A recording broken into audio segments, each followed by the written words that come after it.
Good morning, everyone. It is Monday, May 23rd here on the Chris Duel Show. Coach Paul Alexander joining me once again as Chris has been on a concert adventure in Austin for the past couple of days. He will rejoin the show tomorrow morning. Jeremy Kolok holding it down in the San Antonio studios. And Coach A, it is the off season, and yet he still is supporting his Da Bears because I can see his fresh face on our live video feed over on Facebook, Twitter, YouTube. Go check it out. Join us, converse with us.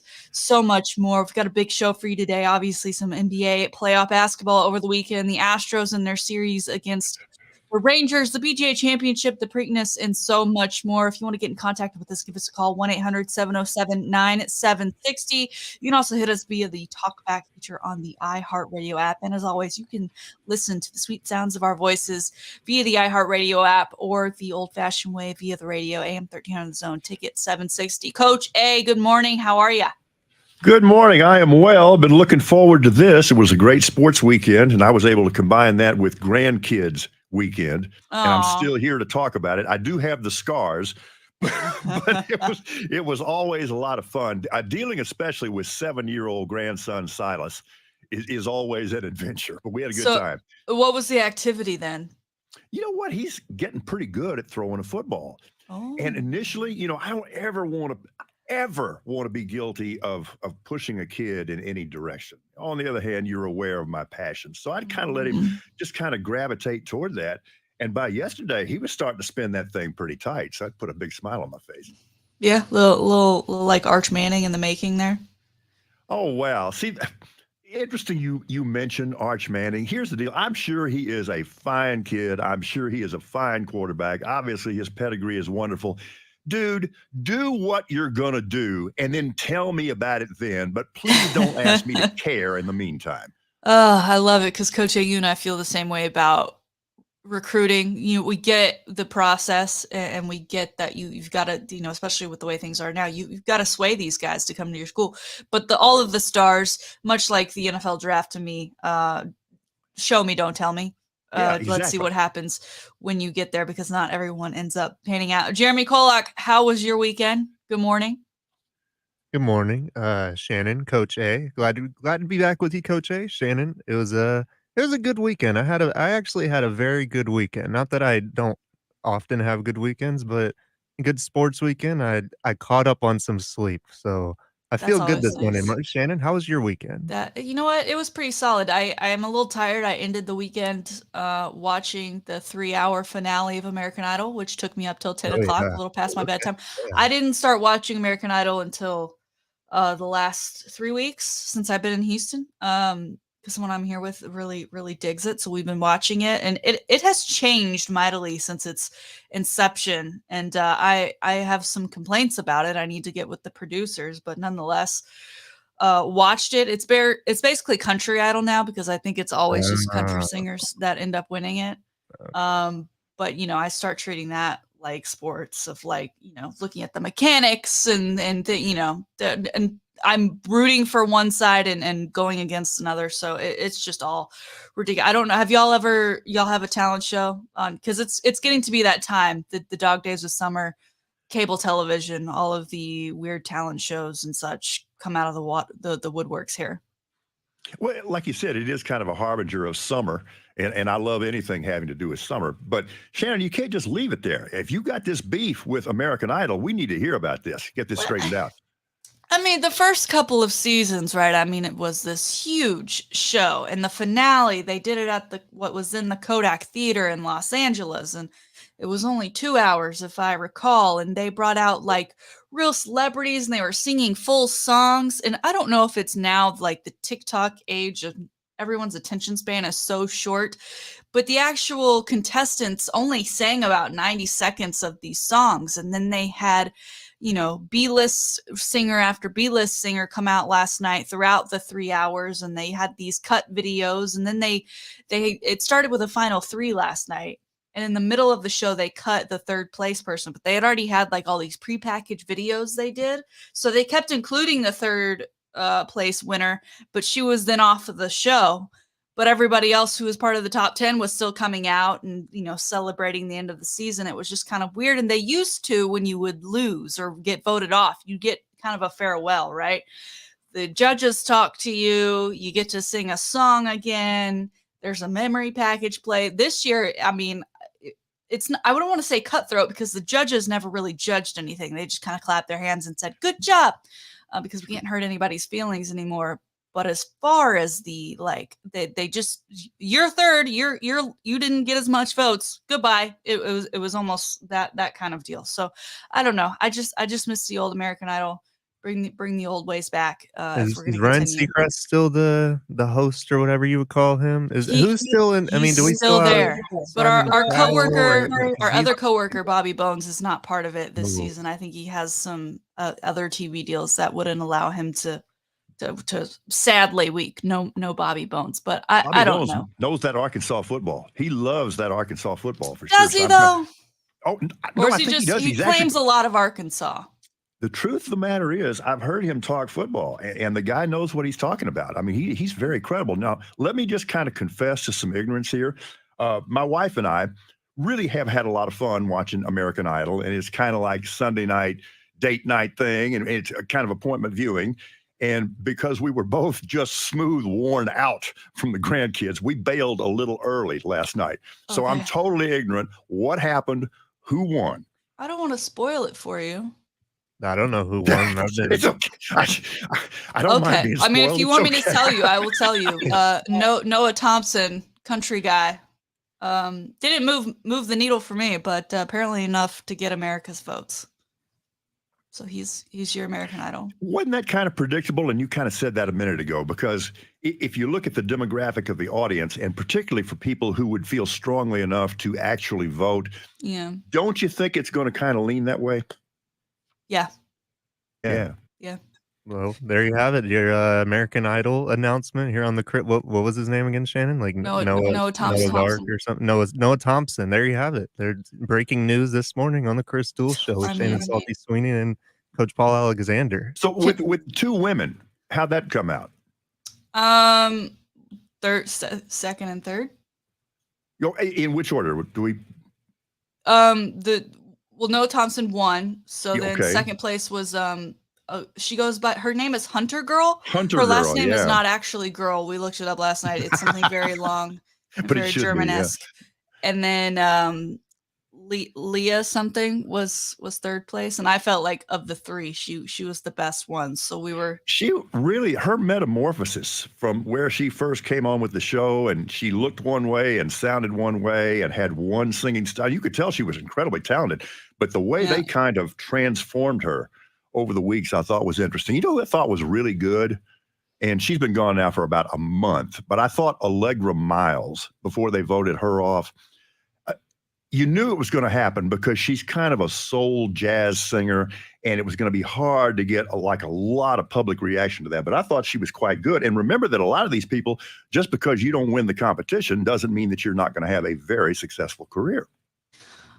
Allegra, I wonder what her allergies are like with something like that. Now, why don't we have Sports Idol?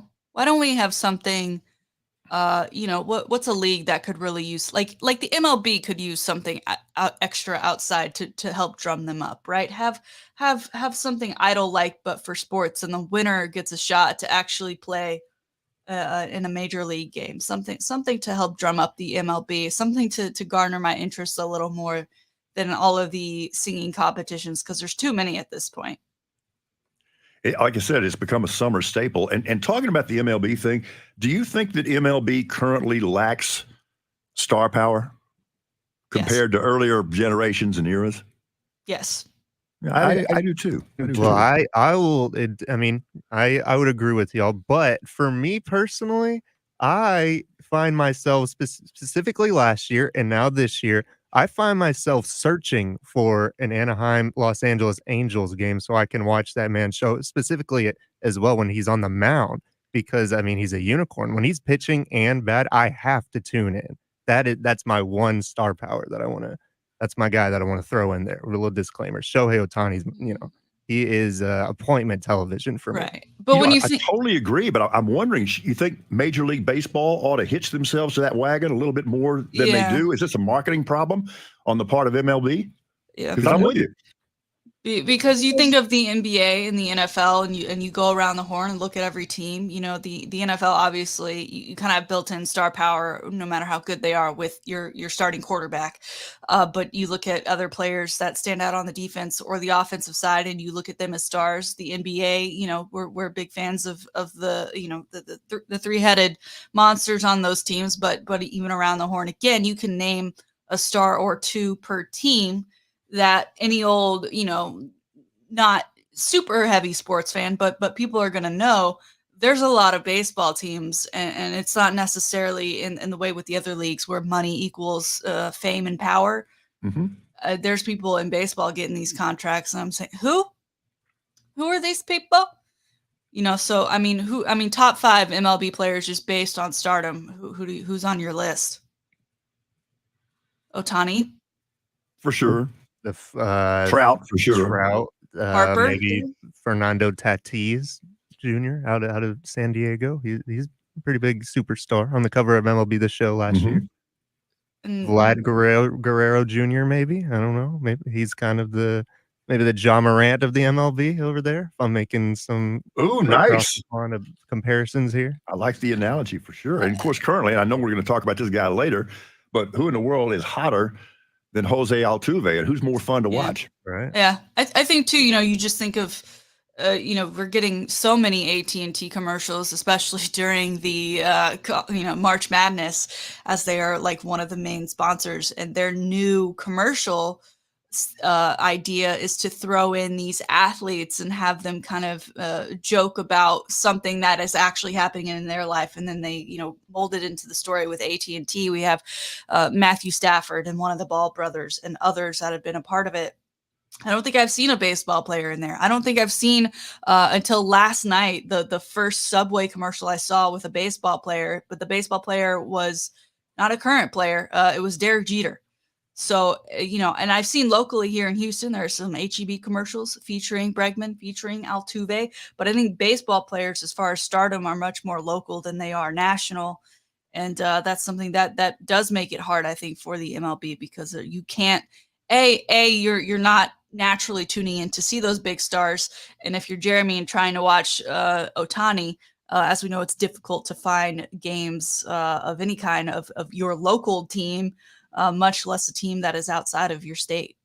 You're absolutely right. And it's interesting because baseball, you know, the longtime national pastime, is now very much, as you indicated, a local and regional sport. And it's hard to find a player in baseball right now who has a large national profile. And it's not like the sport isn't thriving. They're doing fine. I mean, shed no tears for Major League Baseball, but the whole business model is now different. Yeah, it's quite crazy. And I will say, you know, Jeremy and I are big fans of MLB The Show, and you know, that I think has assisted them a lot as far as connecting with fans and continuing the growth of the game. And it's made me more aware of players that are out there. You know, another player I think that comes to mind is Freddie Freeman. Obviously, he was part of that Atlanta Braves team last year that won the World Series.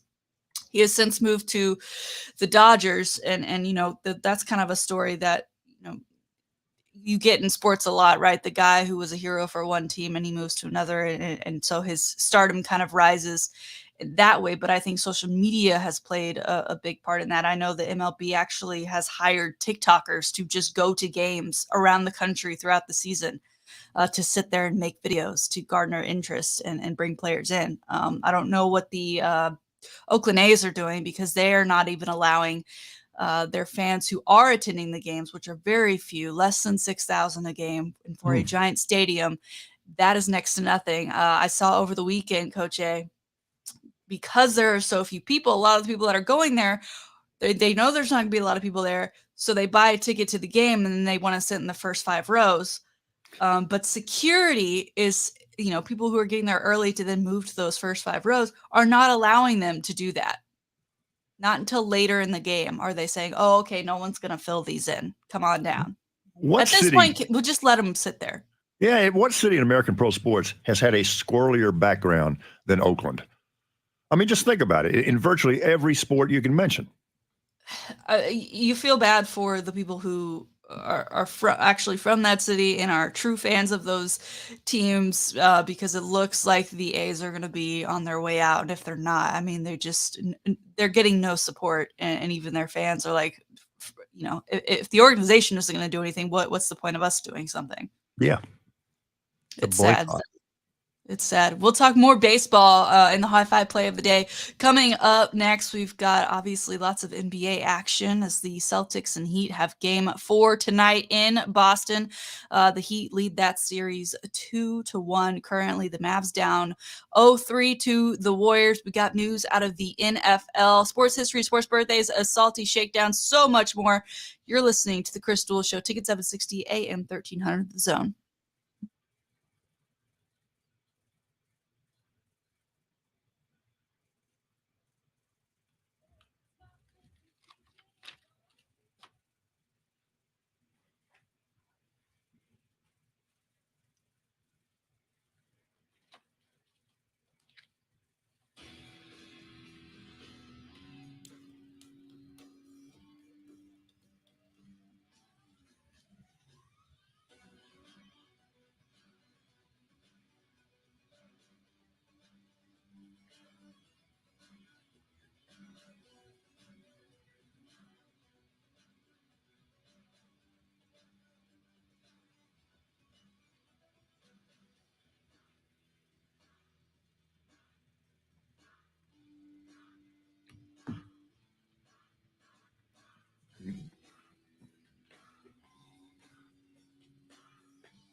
Love the mochas here. Too bad my budget doesn't. Sarah, don't give it up. State Farm has options to give you a surprisingly great rate. Thanks, Jake. Next time's on me. Like a good neighbor, State Farm is there. Call or go to statefarm.com for a quote today.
official. Summer is almost here. The sun is getting brighter, the days are getting longer, and your yard is ready for some love. Make sure your flower beds and bushes can handle the heat with special savings on Earth Grow mulch. Keep the sun off your soil and water in the ground, plus add a fun pop of color that will last up to 12 months. Hurry in. Earth Grow mulch, 5 bags for just $10. Feels like Memorial Day at the Home Depot. How doers get more done. May 19th to 30th. Store color selection varies by store, but it's 700. You've got bugs. What's your move? A rattly can? Or a simple spritz? Bugs near your kids and pet? Will it be ingredients you can't pronounce? Or essential oils? Bother the bugs, not your family. Zevo uses essential oils, which attack bugs' biological systems, so Zevo kills bugs, plus is safe for use around people and pets when used as directed. Zevo, people-friendly. Bug deadly. Now at a store near you.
Back here on the Chris Duel show, a Monday morning. Here's some Prince, Doves Cry. Chris not here to give us his Doves Crying impression, but I'm sure he's listening right now and doing it to himself, which is, you know, that's fine. He's pretty good at it. We'll get back with him starting tomorrow.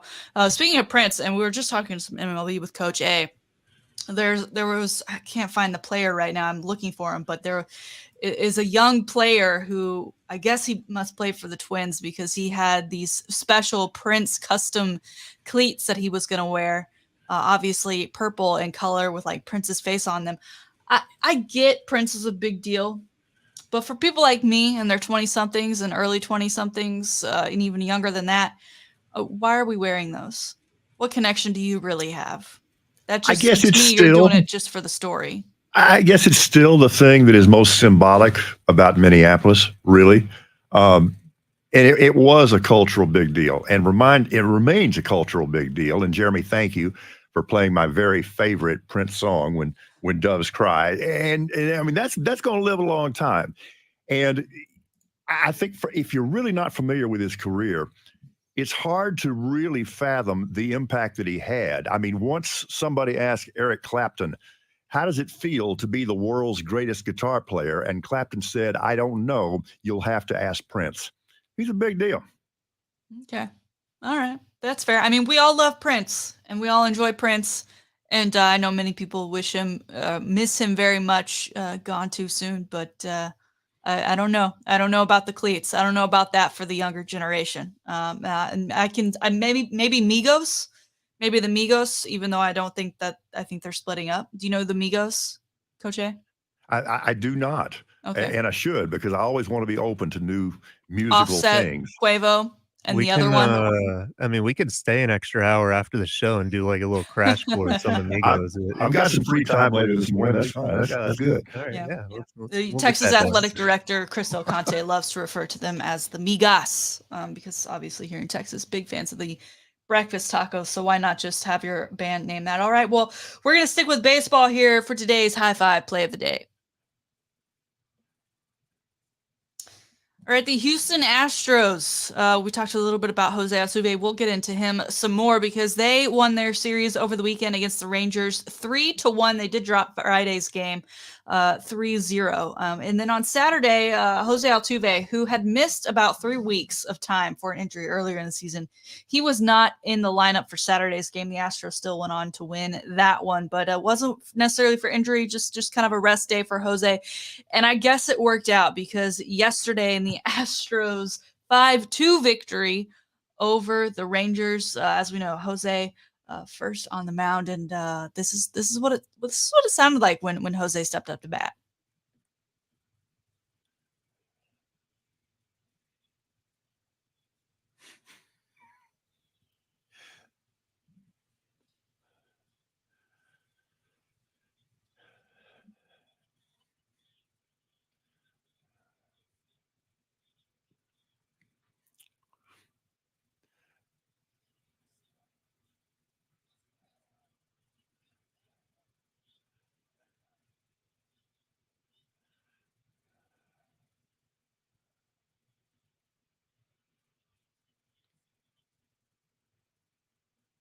Jose Altuve, his 26th career leadoff home run. The Astros currently first in the AL West at 27-15, 12-5 at home, 15-10 on the road. Jose Altuve, he's a staple of that team. I'd say at this point he is the centerpiece, with Springer and Correa no longer a part of the Astros.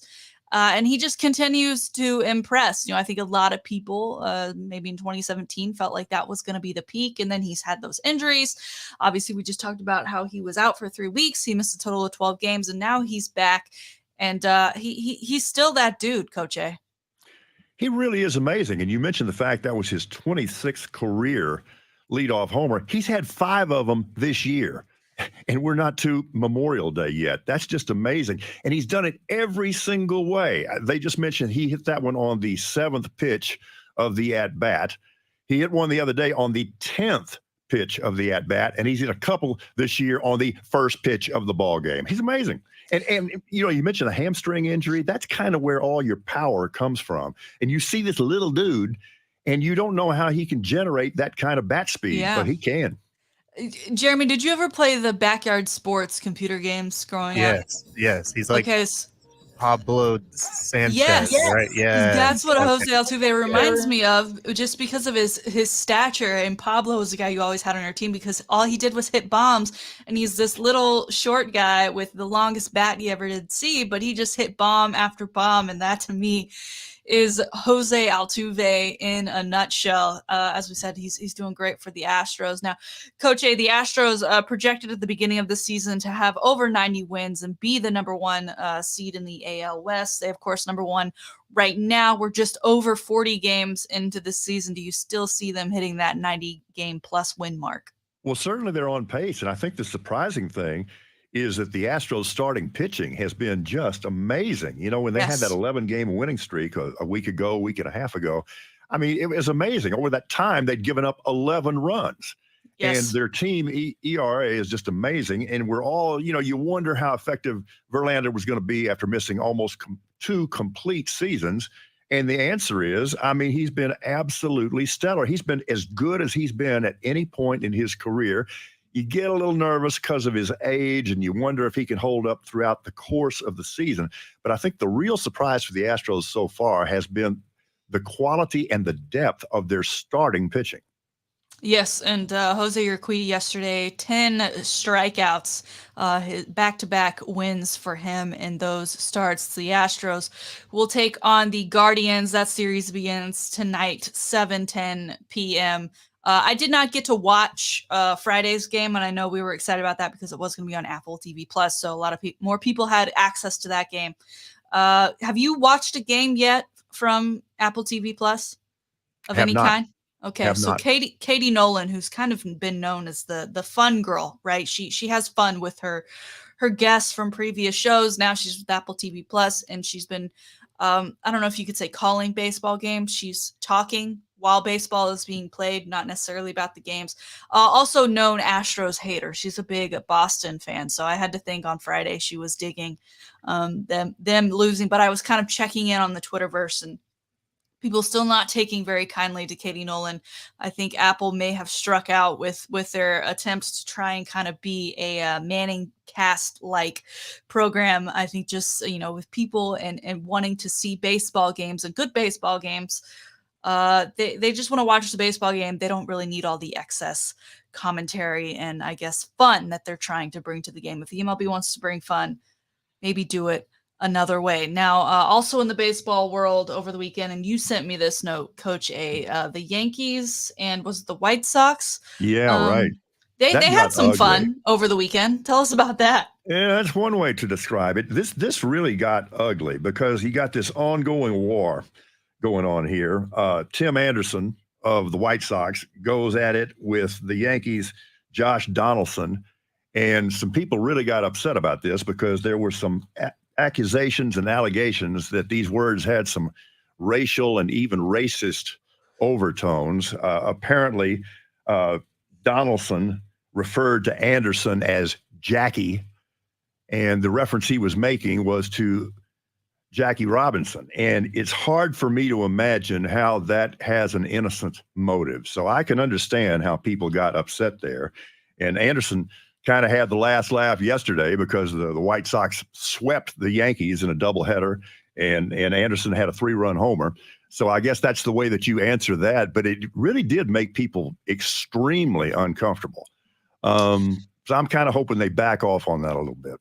It feels almost like we've heard this season, Yankees fans being disparaging towards opposing teams. Yes. and kind of along those similar lines. And it almost feels like now the fans' behavior is translating to behavior on the field. And it's obviously not appropriate. The Yankees organization has come out and said things in regards to what their fans have done in response to that. But they need to hold the players just as accountable, if not more so, for things like that. Especially, again, we're talking about what baseball needs to do in order to grow the game, remain a part of the conversation in comparison to the NBA and NFL. Right? We are in the dog days of the NFL, and yet it's continually the top of conversation, while the MLB is in the prime of their season. And these are the kind of stories that come out of it. We need more Shohei Ohtani's and Jose Altuve's of the world to continue to put baseball in a bright spot. Also, over the weekend, you, Coach A, and Jeremy and I, just going out of the show on Friday, we each picked a horse for the Preakness. You had first pick, Coach A, and went with Epicenter. The favorite, once again, he was also the favorite for the Kentucky Derby. Jeremy went with Skippy Longstocking based on the name, kind of a mid shot as far as what the odds were for that horse. But my horse, early voting, which was a last second pick because I thought I was going to go with the Longstocking horse myself, ultimately won the race. We've got a bit of it for you right here.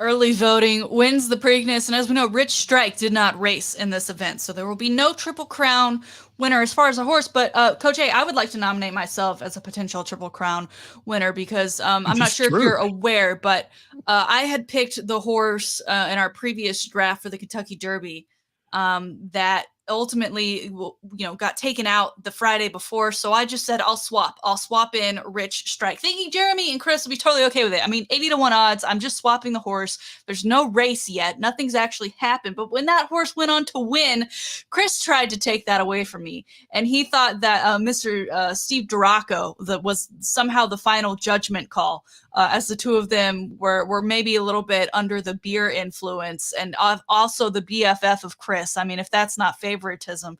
But I think given that Rich Strike won Kentucky Derby and now early voting wins the Preakness, that I am on my way to a Triple Crown of my very own, and that maybe I should actually put money down this time because I'm killing it in horse picking this year for the Belmont Stakes, which I believe takes place next month. I don't know if you're aware of the disparity we had from the Kentucky Derby. I'm not sure what side you're on, if you want to cue me in, but I feel like I am entitled to a potential Triple Crown here. I think you have a very strong case. I do. In fact, I think you've overcome some adversity here. Yep. So in terms of anybody who's still in the running for the Triple Crown, it's got to be you. Now, you told us Friday, your daughter, once upon a time, very good at picking horses. Did she have a favorite? How did she do? We didn't really get a chance to discuss that, but just to revisit that real quickly, when our daughter was very young, she's always loved horses, and she got big time into equestrian, was actually quite accomplished at it, but she loved anything having to do with horses. So when she was a little girl, we took her to a racetrack one night, to Retama here in San Antonio. And it's like, let's just have fun. And she's looking through the racing program, and she says, Dad, it's very important that you pick a horse who has a name that the horse would be proud of, that he really wants to protect. Don't pick a horse that has a frivolous name. And I'm thinking, this is really interesting. And it was just so cute until she picked 5 straight winners. Okay, and then we started listening. So her position has always been, look for the horse with the noble name. And I don't know exactly where early voting falls into that, but I like it. I mean, given what's going on politically, I love that name. I thought that was pretty cool. I mean, compared to Skippy Longstocking, probably a little. I mean, shots at my horse over here. Like you weren't gonna pick Skippy Longstocking. I didn't even see. Where did your horse finish? I don't know. I'm not a notable enough position to this. Listen, I think Skippy Longstocking is very notable, and just with what the wisdom Coach A is preaching here, I think I just want the disrespect to stop. That's all. Okay, well, you'll get another shot here when we get to the Sure. Belmont Stakes. When I think horse racing, I still think of that cartoonish scene from Mary Poppins. That's where all Yeah. of my knowledge stems from. A classic, if you will. I believe that was just after the penguin scene. It's the Crystal Show, a Monday morning, the final week of May. I can't believe it. We're already moving into June, getting into the NBA playoffs and the finals that will take place beginning June 2nd. Teams looking to go into Game 4 with Boston and the Heat starting that one tonight. We'll get into it on the other side. You can join us via Facebook, Twitter, YouTube if you want to see our faces and comment along on the video stream. You can listen, of course, on the iHeartRadio app. And if you've got a comment, use that little talkback feature. We'd love to hear from you today. Also, give us a phone call, 1-800-707-9760. Jeremy loves taking phone calls. That's actually why he took this job. He just wanted the excuse to multitask and answer phones at the same time. He's nodding in his head for those that can't see. I'm not lying to you about that, about Jeremy. That's just something he loves. Me, on the other hand, not a big fan of phone calls. I will let you go to voicemail, and then I will text you and ask you, what do you need? That's just the way I wrote. Coach A, Paul Alexander, sitting in with us for Crystal, who is out going on a world tour himself of concerts. He'll be back with us tomorrow. Tomorrow we will also have the head coach of the Austin PBR team, the bull riding team. They are going through their draft today, so we're gonna have team. We're going to have an actual team with actual bull riders for Austin. It's going to be fun to talk to him tomorrow. We'll get into the NBA, football, and so much more when we come back with you. It's the Crystal Show. Ticket 760, AM 1300, The Zone.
your lawn shoeless shape. Get hassle-free cutting, trimming, and cleaning power with cordless lawn tools from Ryobi. Whatever your lawn needs, we have tools to get the job done that won't leave you tangled up. So what are you waiting for? It's time to feel the grass between your toes.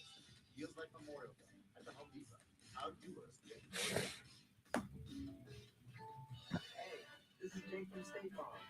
Since I'm all about being a good neighbor, I want to let you know that some other car insurance companies are increasing their rates in your state. So it's a good time to check your latest bill. But don't worry, your bill's gone up and your budget's busted. Switch to State Farm for surprisingly great rates. Problem solved. For surprisingly, call or visit statefarm.com for a quote today.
Straight out pay for play.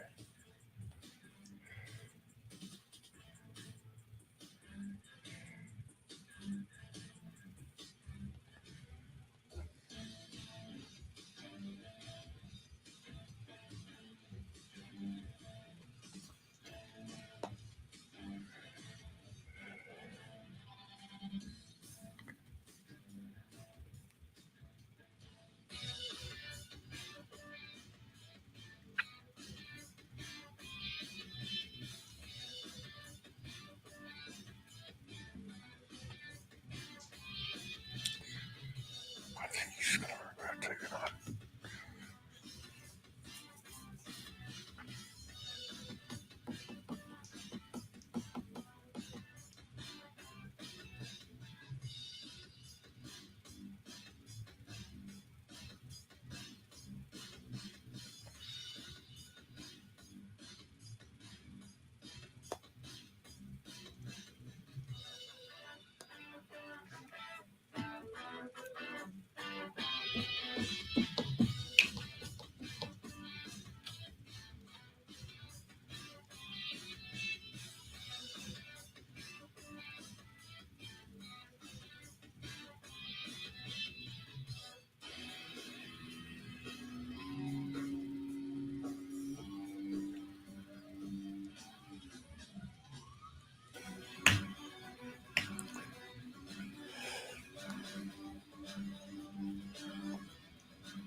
Junk sleep got you down? The sleep expert at Mattress Firm can help.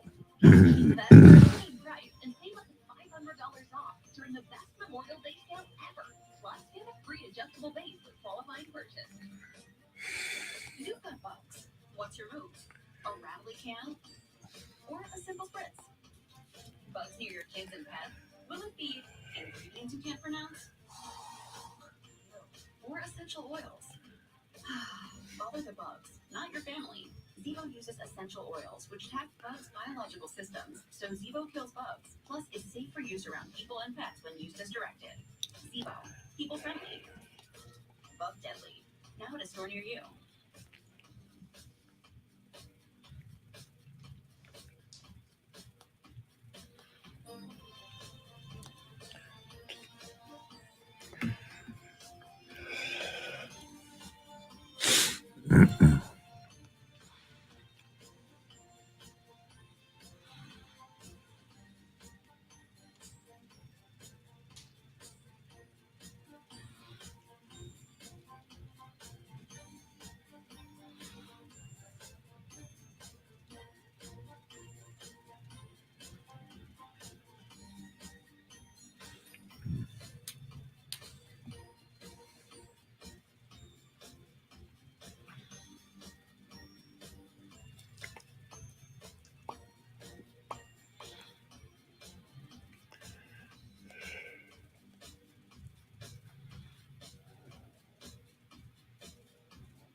This is the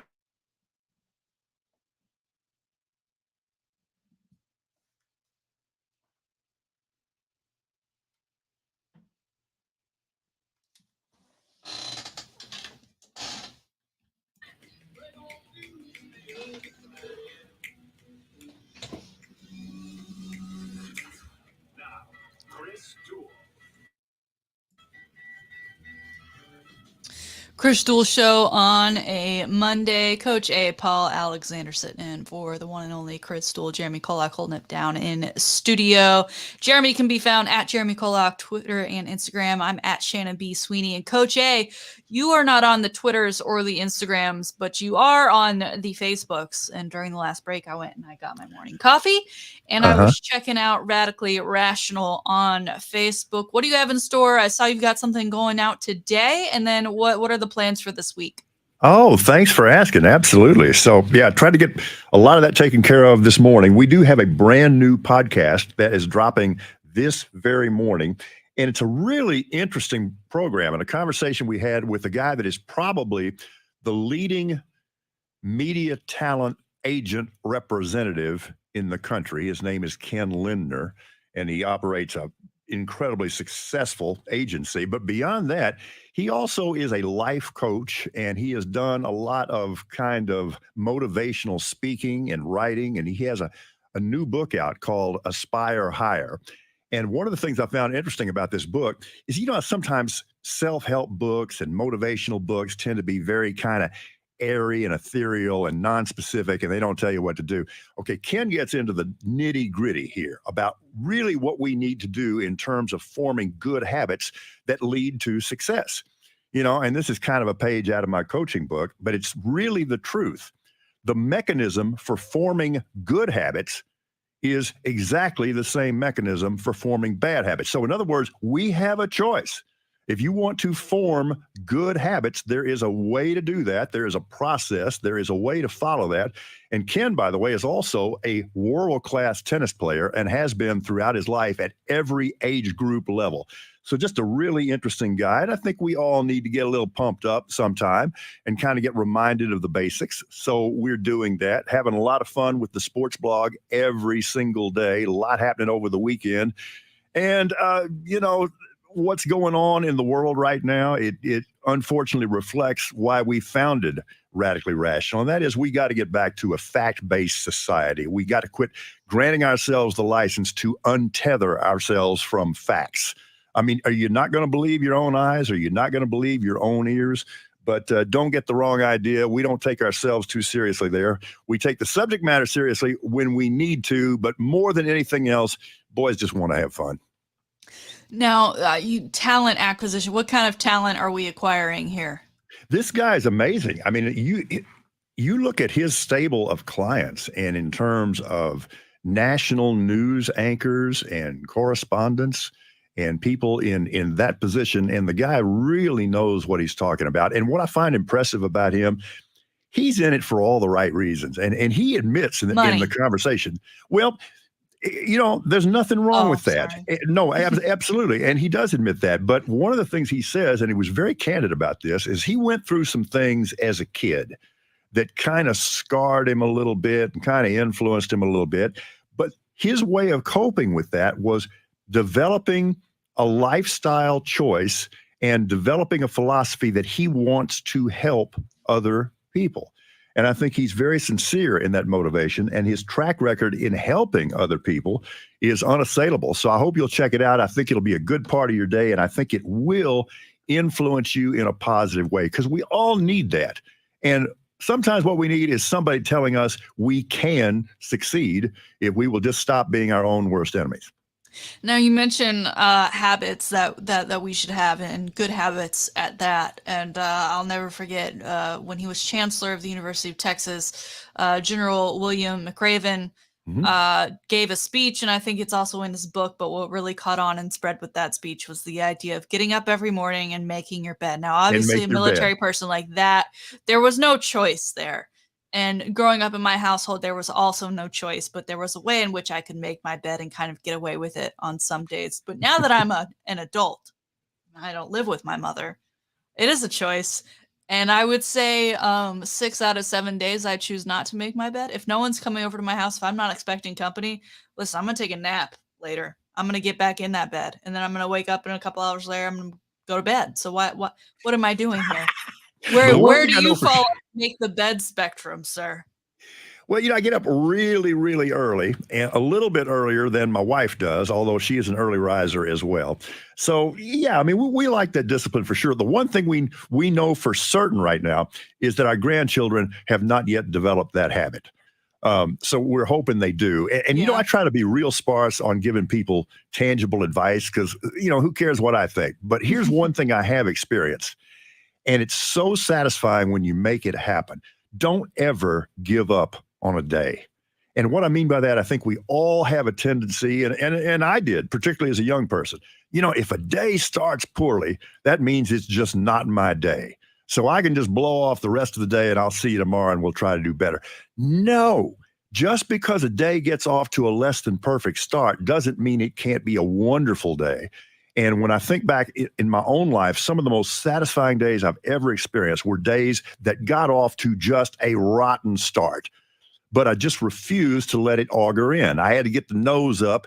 And when you pull one of those days out of the fire and it ends up being a net winner, man, success reinforces success. So all of us, unfortunately, we only get so many days.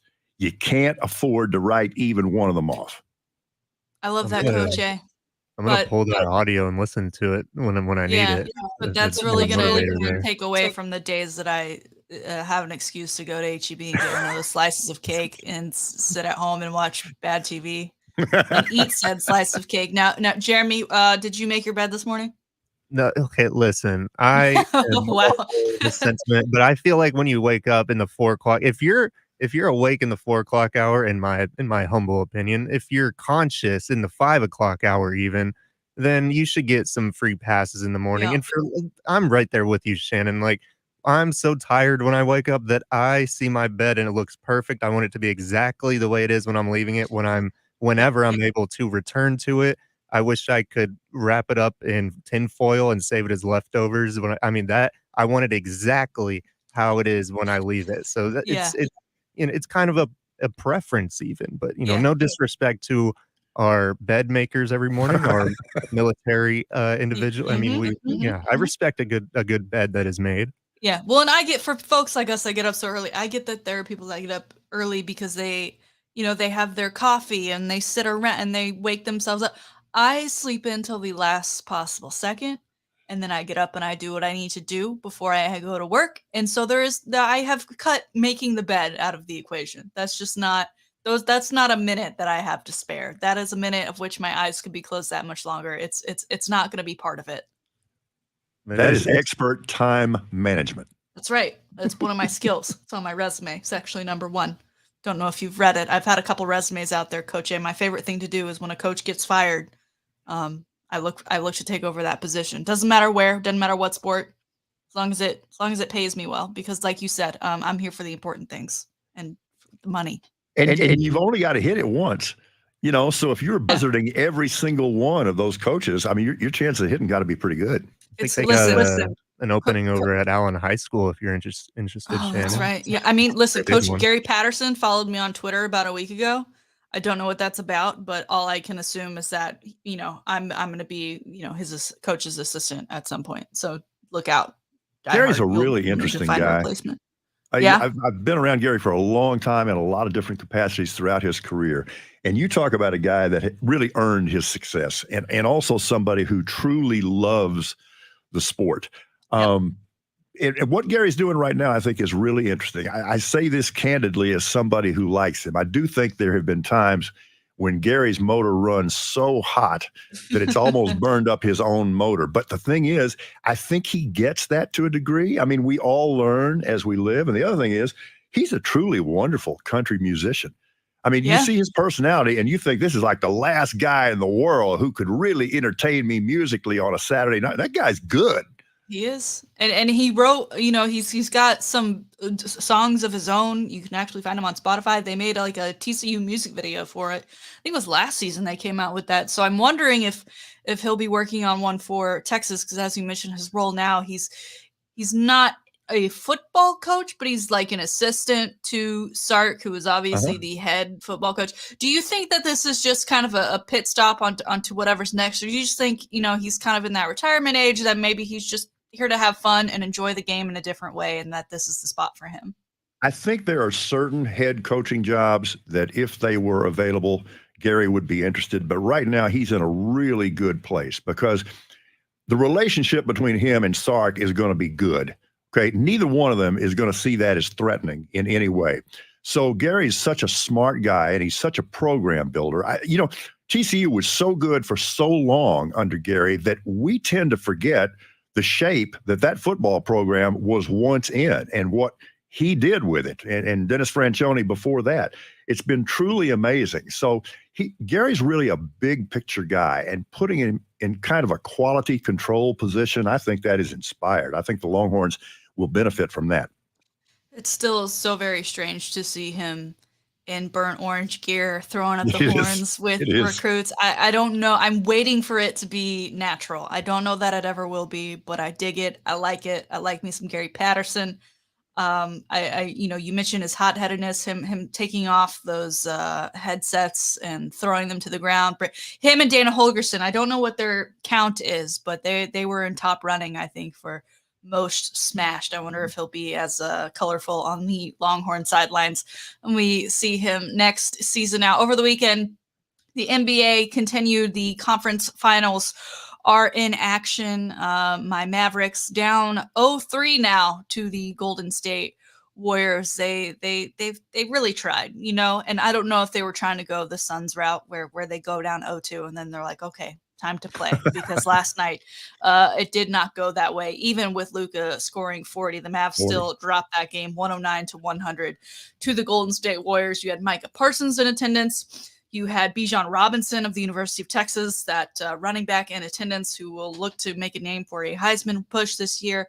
And you also had one Mr. Patrick Mahomes in attendance. Obviously, people love to speculate when they see a guy like Patrick Mahomes and Micah Parsons together, what their futures may hold and if they may share a uniform one day. But ultimately, the team they were there to cheer on did not do so well.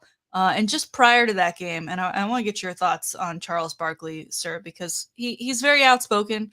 He doesn't care what people think. He's a great SNL guest host. He's a lot of things, except for an NBA champion. But Charles Barkley rode a horse in yesterday for the TNT broadcast in Dallas, and it was quite a long ride for him, and he was holding on for dear life. It wasn't like it was galloping; it was walking. There were people holding him up just in case.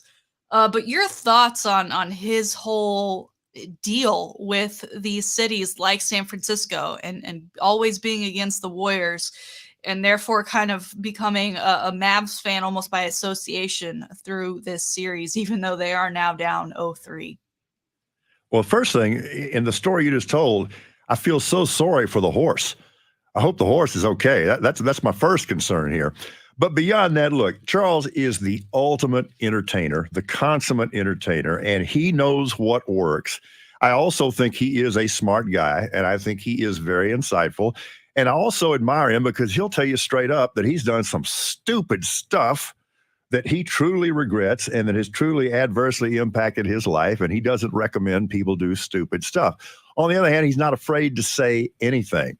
And you're right, he's kind of had this shtick over the years that he'll get a city, an NBA city, in his crosshairs, and here it goes. And by the way, we were in those crosshairs in San Antonio for a while.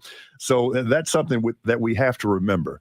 But Charles, again, I think in a lot of ways truly is insightful, and he is never afraid to speak his mind.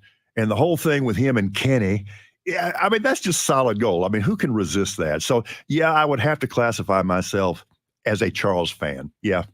I feel like TNT has obviously heard Charles say, you know, when he turns 60, which is going to be very soon, that he wants to retire. He don't want to do it anymore.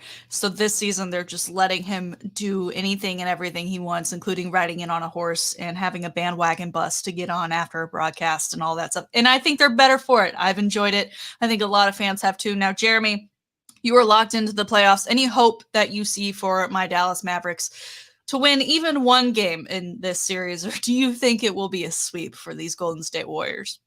I think it's possible just because, I mean, the man Luka Doncic has been playing out of his mind. It's certainly not because of a lack of his effort or production. They're just kind of outmatched. They're getting out rebounded by Kevon Looney like he's Patrick Ewing. I mean, Kevon Looney might win the first ever Western Conference Finals MVP award. That he might be the guy. The system is superior. When you have Steph Curry that can it's not even just Steph Curry. Every time the Mavs, it seems like they pull within 5 points, and then Jordan Poole out of nowhere hits a three coming off a screen or something. Andrew Wiggins has found his ideal scenario.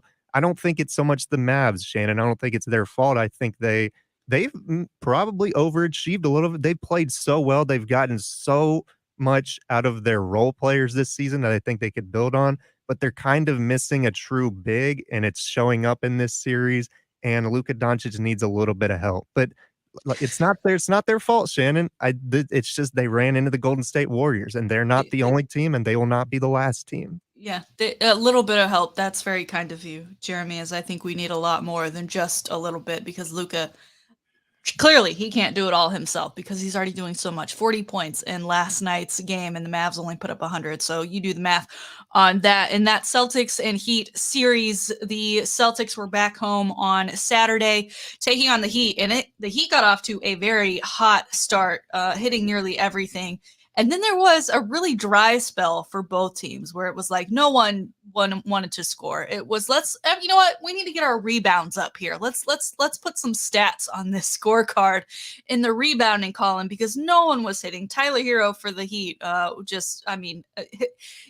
You know, sometimes the best way to get out of a shooting slump is not to sit there and shoot more. I don't know. Maybe that's just a thought that I have. But the big storyline out of that Heat win over the weekend is all of the injuries that came out. I mean, guys for both squads were coming and going from the court.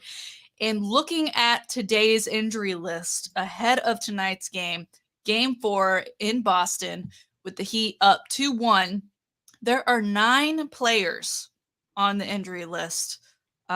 With one of them, Sam Hooser, being out. But you've got stars like Jason Tatum on this list, Jimmy Butler, Tyler Hero, Kyle Lowry, who had just appeared after being out for several games, and PJ Tucker, who had a very, very huge flop. I mean, it was like he was working a slip and slide on the game on Saturday. But this has really become kind of the storyline at this point. It feels like even though with the Celtics losing game 3 on their home court and the way in which they did it, that it's really just going to come down to who has the healthiest team.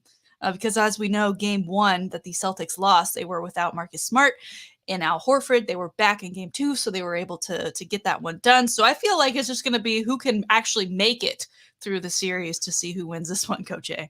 I think you've just analyzed the entire this season's playoff picture overall. Jeremy's nodding his head. You guys are both really, really good on NBA history and inside and stuff like that. Dating back to the first round of this year's playoffs, I don't ever recall seeing so many in-series injuries. Not guys that were a little dinged going into the series, but guys that are getting hurt during games. And I think it's controlled a lot of games.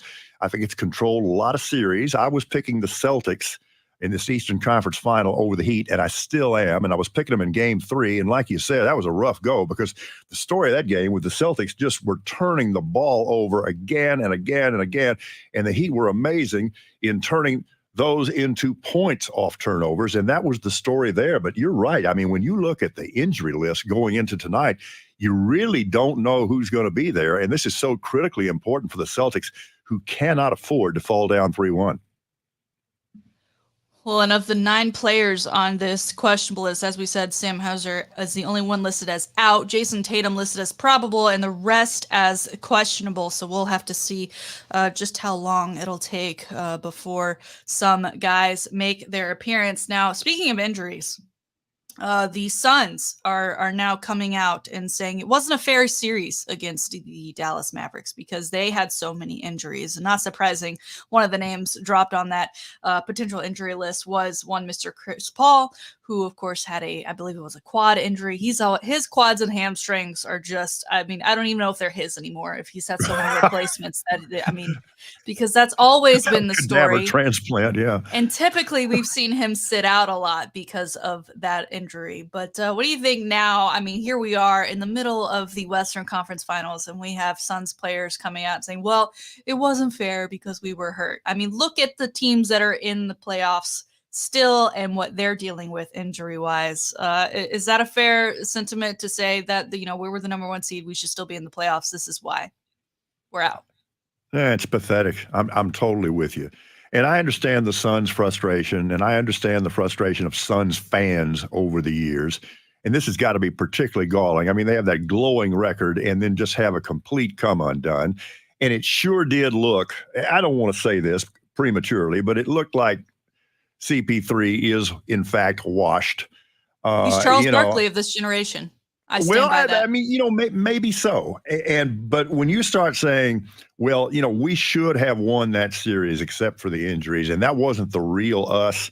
Look, I'm a huge Cowboys fan, but for 40 years, if there's been something that drove me crazy, and it was particularly true through the Landry years, the Cowboys would finish like 12-4, after 1978 when they went to the 16-game schedule. But every time the Cowboys lost, the automatic reaction from Cowboys fans was, well, those aren't the real Cowboys. Well, then who the hell are they? I can't stand stuff like that. They're in disguise. It's the she's the man kind of thing. They're not who they say they are. Yeah. Game 4 of the Celtics Heat series tonight, 7:30 on the 4-letter network. When we come back, it's my favorite segment of the day, sports history, sports birthdays, and Coach A's favorite segment. Actually, I mean, that's what he said last week anyway, the Salty Shakedown. And we've got so much more in the final hour of today's show. The Chris Duel Show, Ticket 760, AM 1300, The Zone.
Some other car insurance companies are increasing their rates in your state, but don't worry.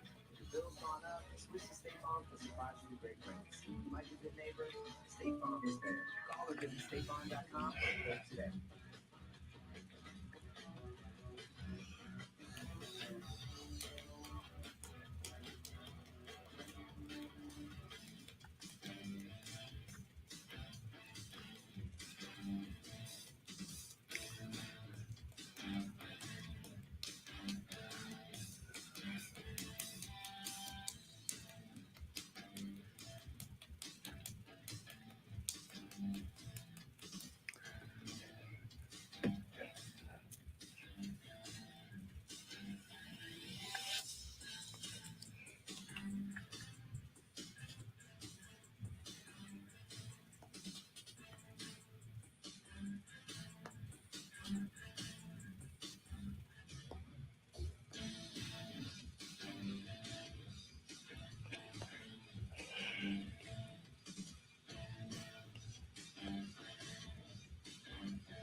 To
the Chris Duel Show with Shannon, Salt, and Sweeney.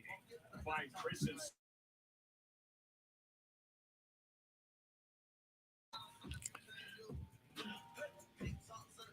There you go, Coach A.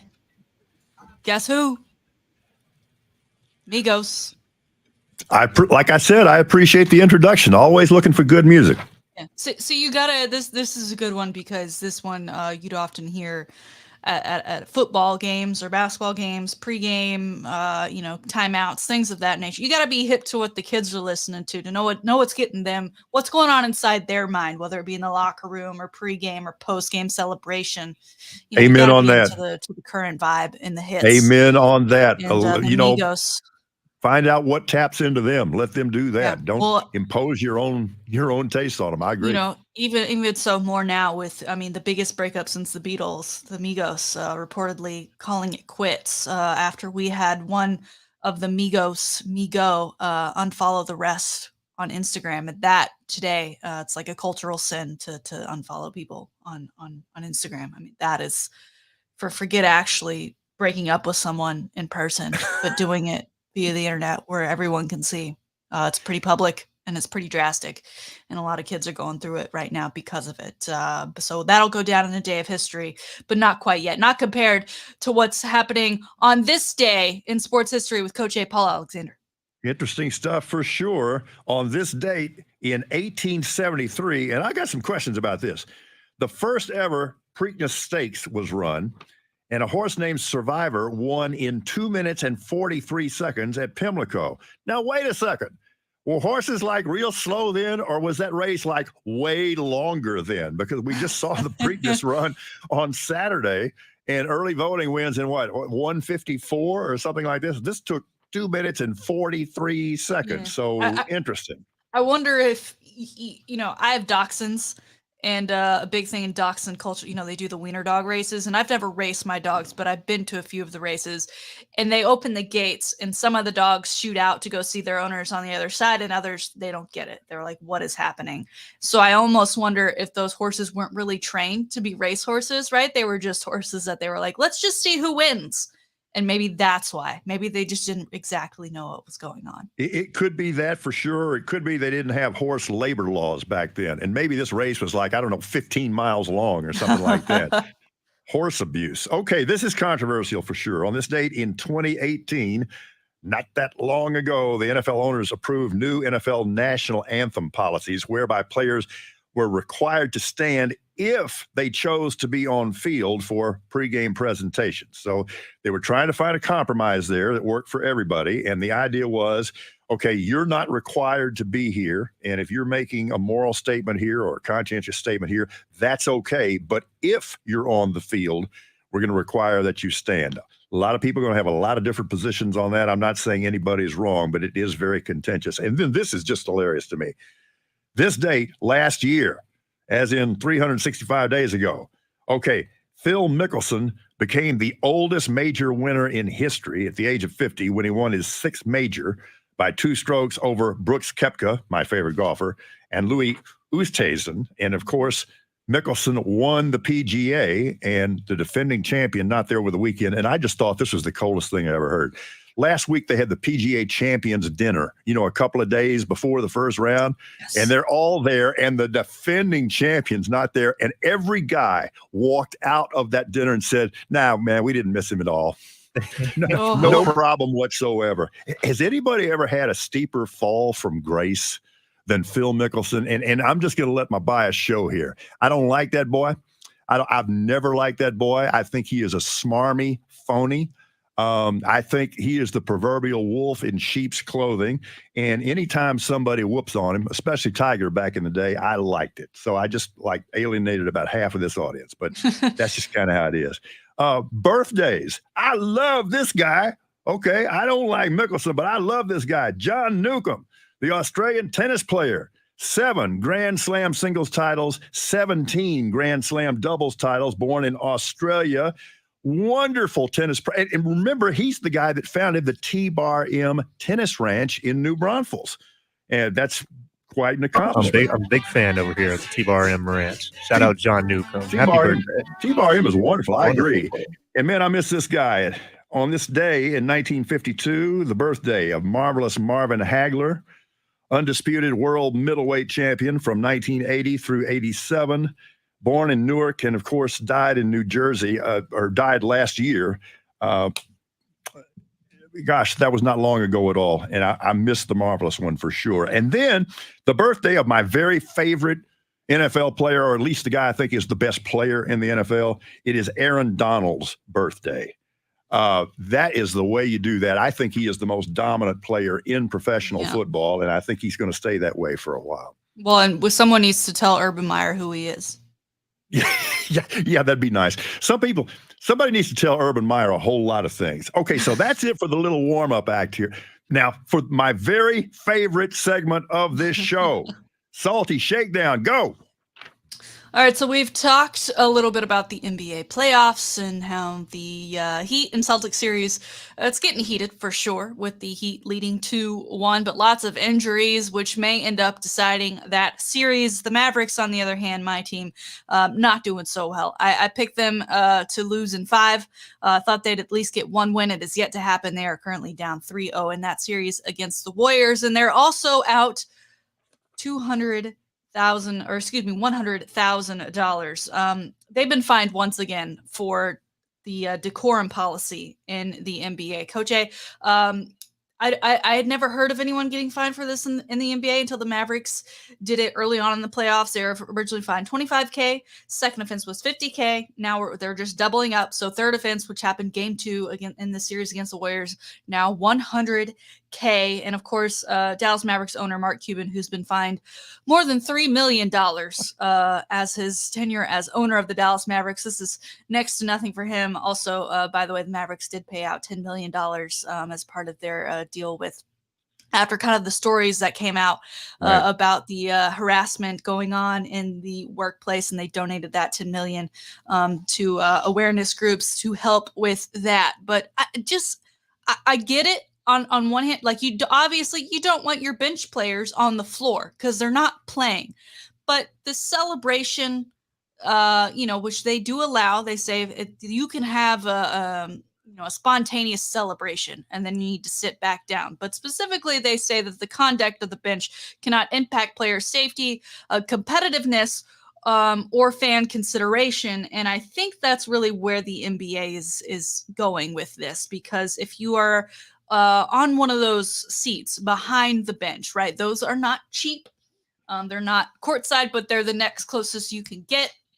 You obviously have some access to the players that no one else has. And if those bench players are standing for longer than they should be, then you are missing game time, and those fans could come back to complain to the organization. And, NBA, they want all the money they can get, and they certainly don't want those that are paying the most money to be unhappy with their experience. So I think that is really where the NBA is saying, hey, sit down, and finding teams for doing this. But what I find super interesting, obviously Cuban, he's been joking about this on Twitter because he doesn't really care that he's having to pay this money. But even Steve Kerr, who was asked about it in post games, about the Mavs violating the decorum of the bench, he says he doesn't care either, that it hasn't affected his team. So what are we really doing here with bench decorum, sir?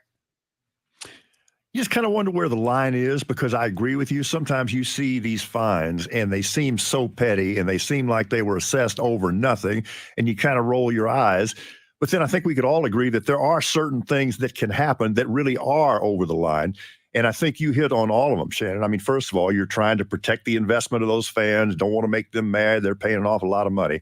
But also in terms of player safety and also inciting fans, can we all agree that it's relatively easy to incite NBA fans, that it sometimes doesn't take very much at all to incite NBA fans? So I understand that concern. I just don't know exactly where the line should be. My first job out of college, I was a sergeant at arms for the Texas Senate legislative session, and the definition of that job role is to maintain the decorum of the state Senate. And so I'm a professional at it. If the NBA needs someone to maintain the decorum of a bench, let me know. I'm available, especially if the price is right. You can just hit me up on the Twitter. Would I be okay to squeeze this in, or am I going to get excommunicated here? Uh-oh. All of a sudden, we're concerned about the decorum of the Texas Senate.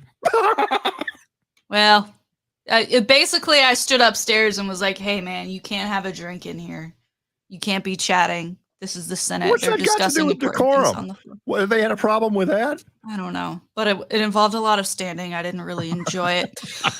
Moving on, and we Chris and I had talked about this recently. Justin Thomas was very unhappy when he found out that the PGA Championship was going to charge $18, $19 a beer for the folks that had already paid an arm and a leg, probably took off a couple days from work to enjoy the tournament. And then on top of that, they're in the event, and the only way that they can eat and drink is if they bring a week's worth of paycheck to the event itself.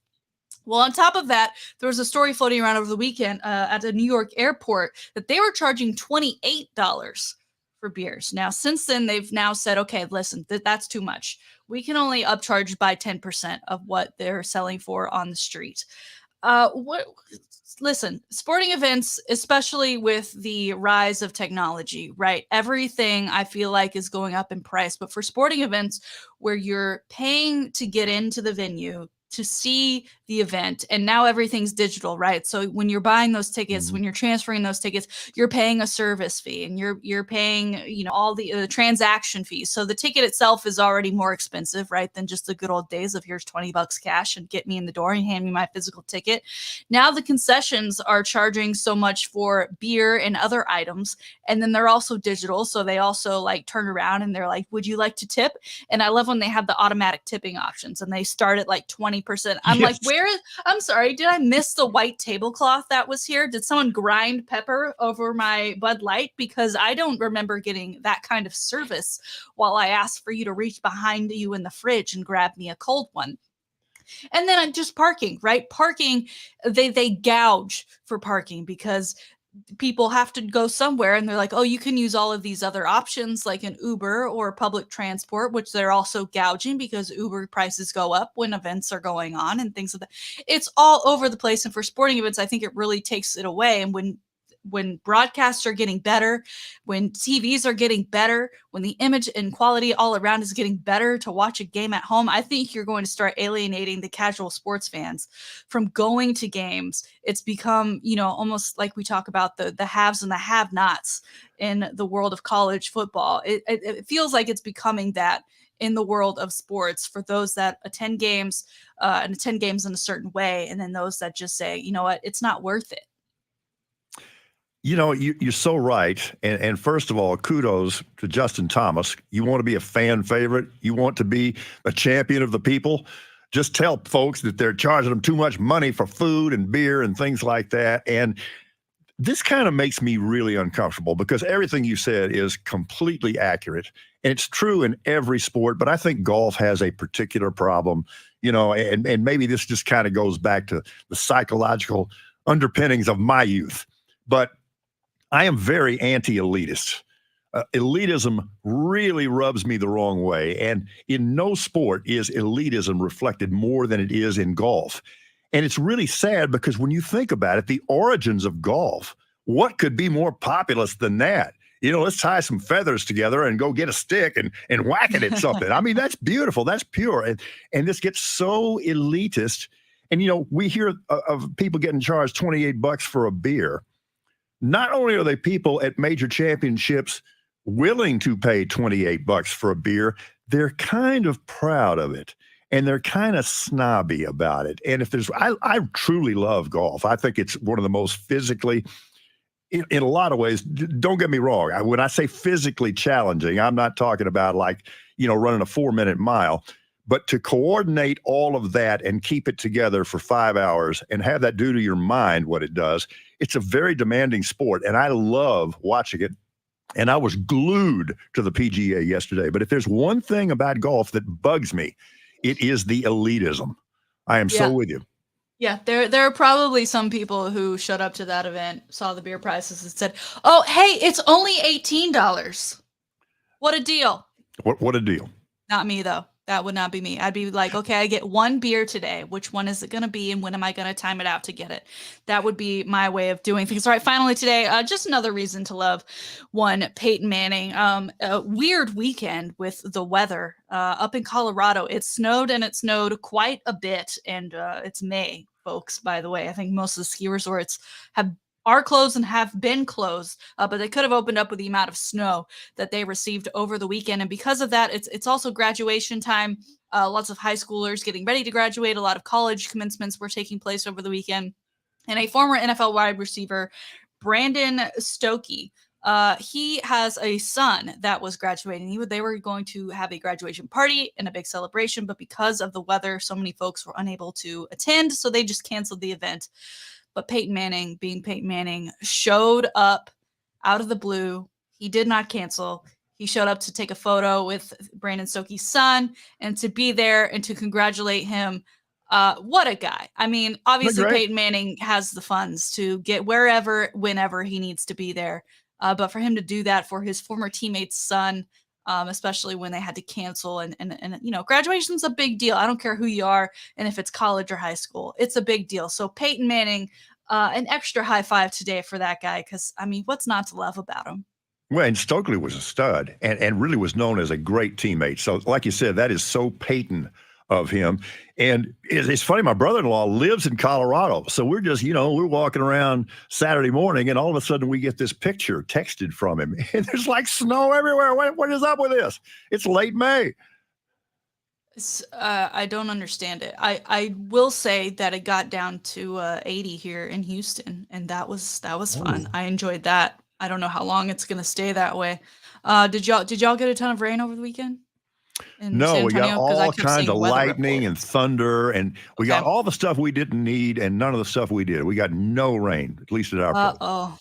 Well, I think there's some chances this week, so we'll see if that actually occurs. There it is, today's salty shakedown, an expensively priced beer. But happy for Peyton Manning, salty shakedown. Coming up in the 8 o'clock hour, we'll talk some NFL.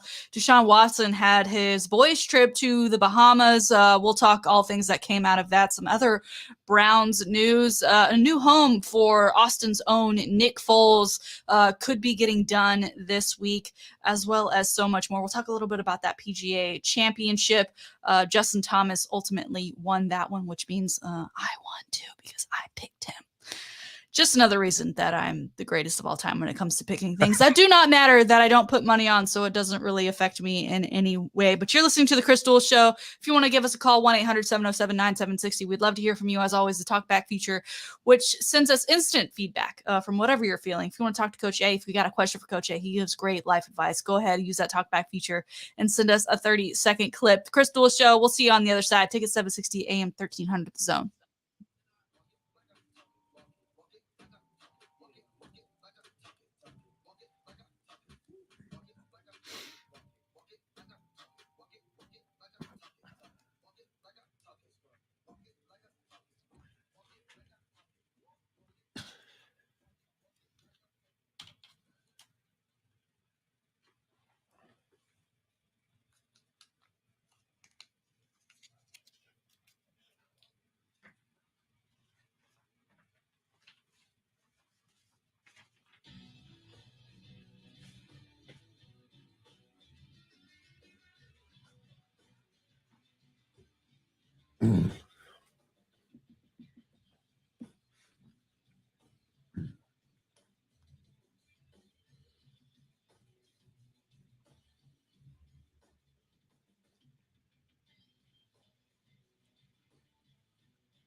Hey, this is Jake from State Farm.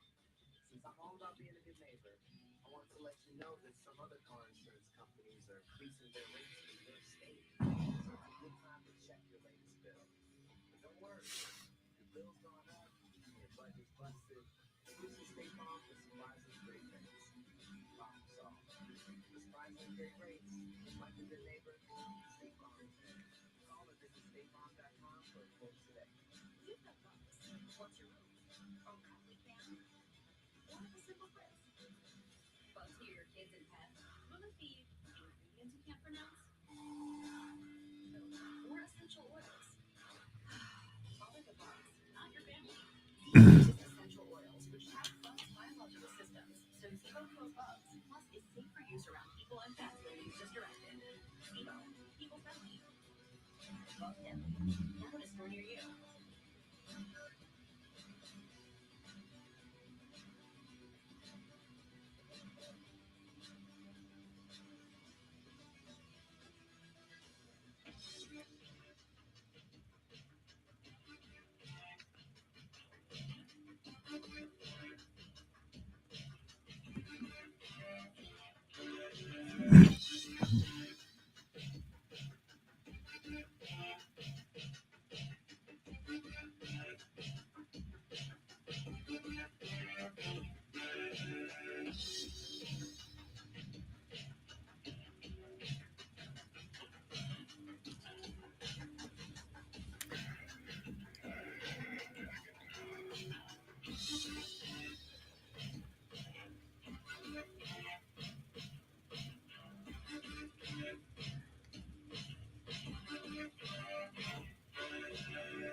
You know when you see a great deal on the phone, and then you find out it's not for you? Not every ride's it. It just gave us all the new iPhone 13. So we both got the same great deal. Yeah. Get iPhone 13 on us with select trade-in and 5G unlimited plan for every customer. Current, new, everyone. Show the love. Only from Verizon. $799.99, 128 gigabytes only. Device payment purchase with new or upgrade smartphone line required. Less up to $800 trade-in / promo credit applied for 36 months. 0% APR. Trading conditions apply.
Hour number 3, the Chris Duel Show on a Monday with Coach A, Paul Alexander, Jeremy Kolok, and myself, Shannon B. Sweeney, talking lots of basketball, Preakness, Astros over the weekend, getting it done in their series against the Texas Rangers. And it took us a while, but we're getting to it now, Coach A. Football, our favorite.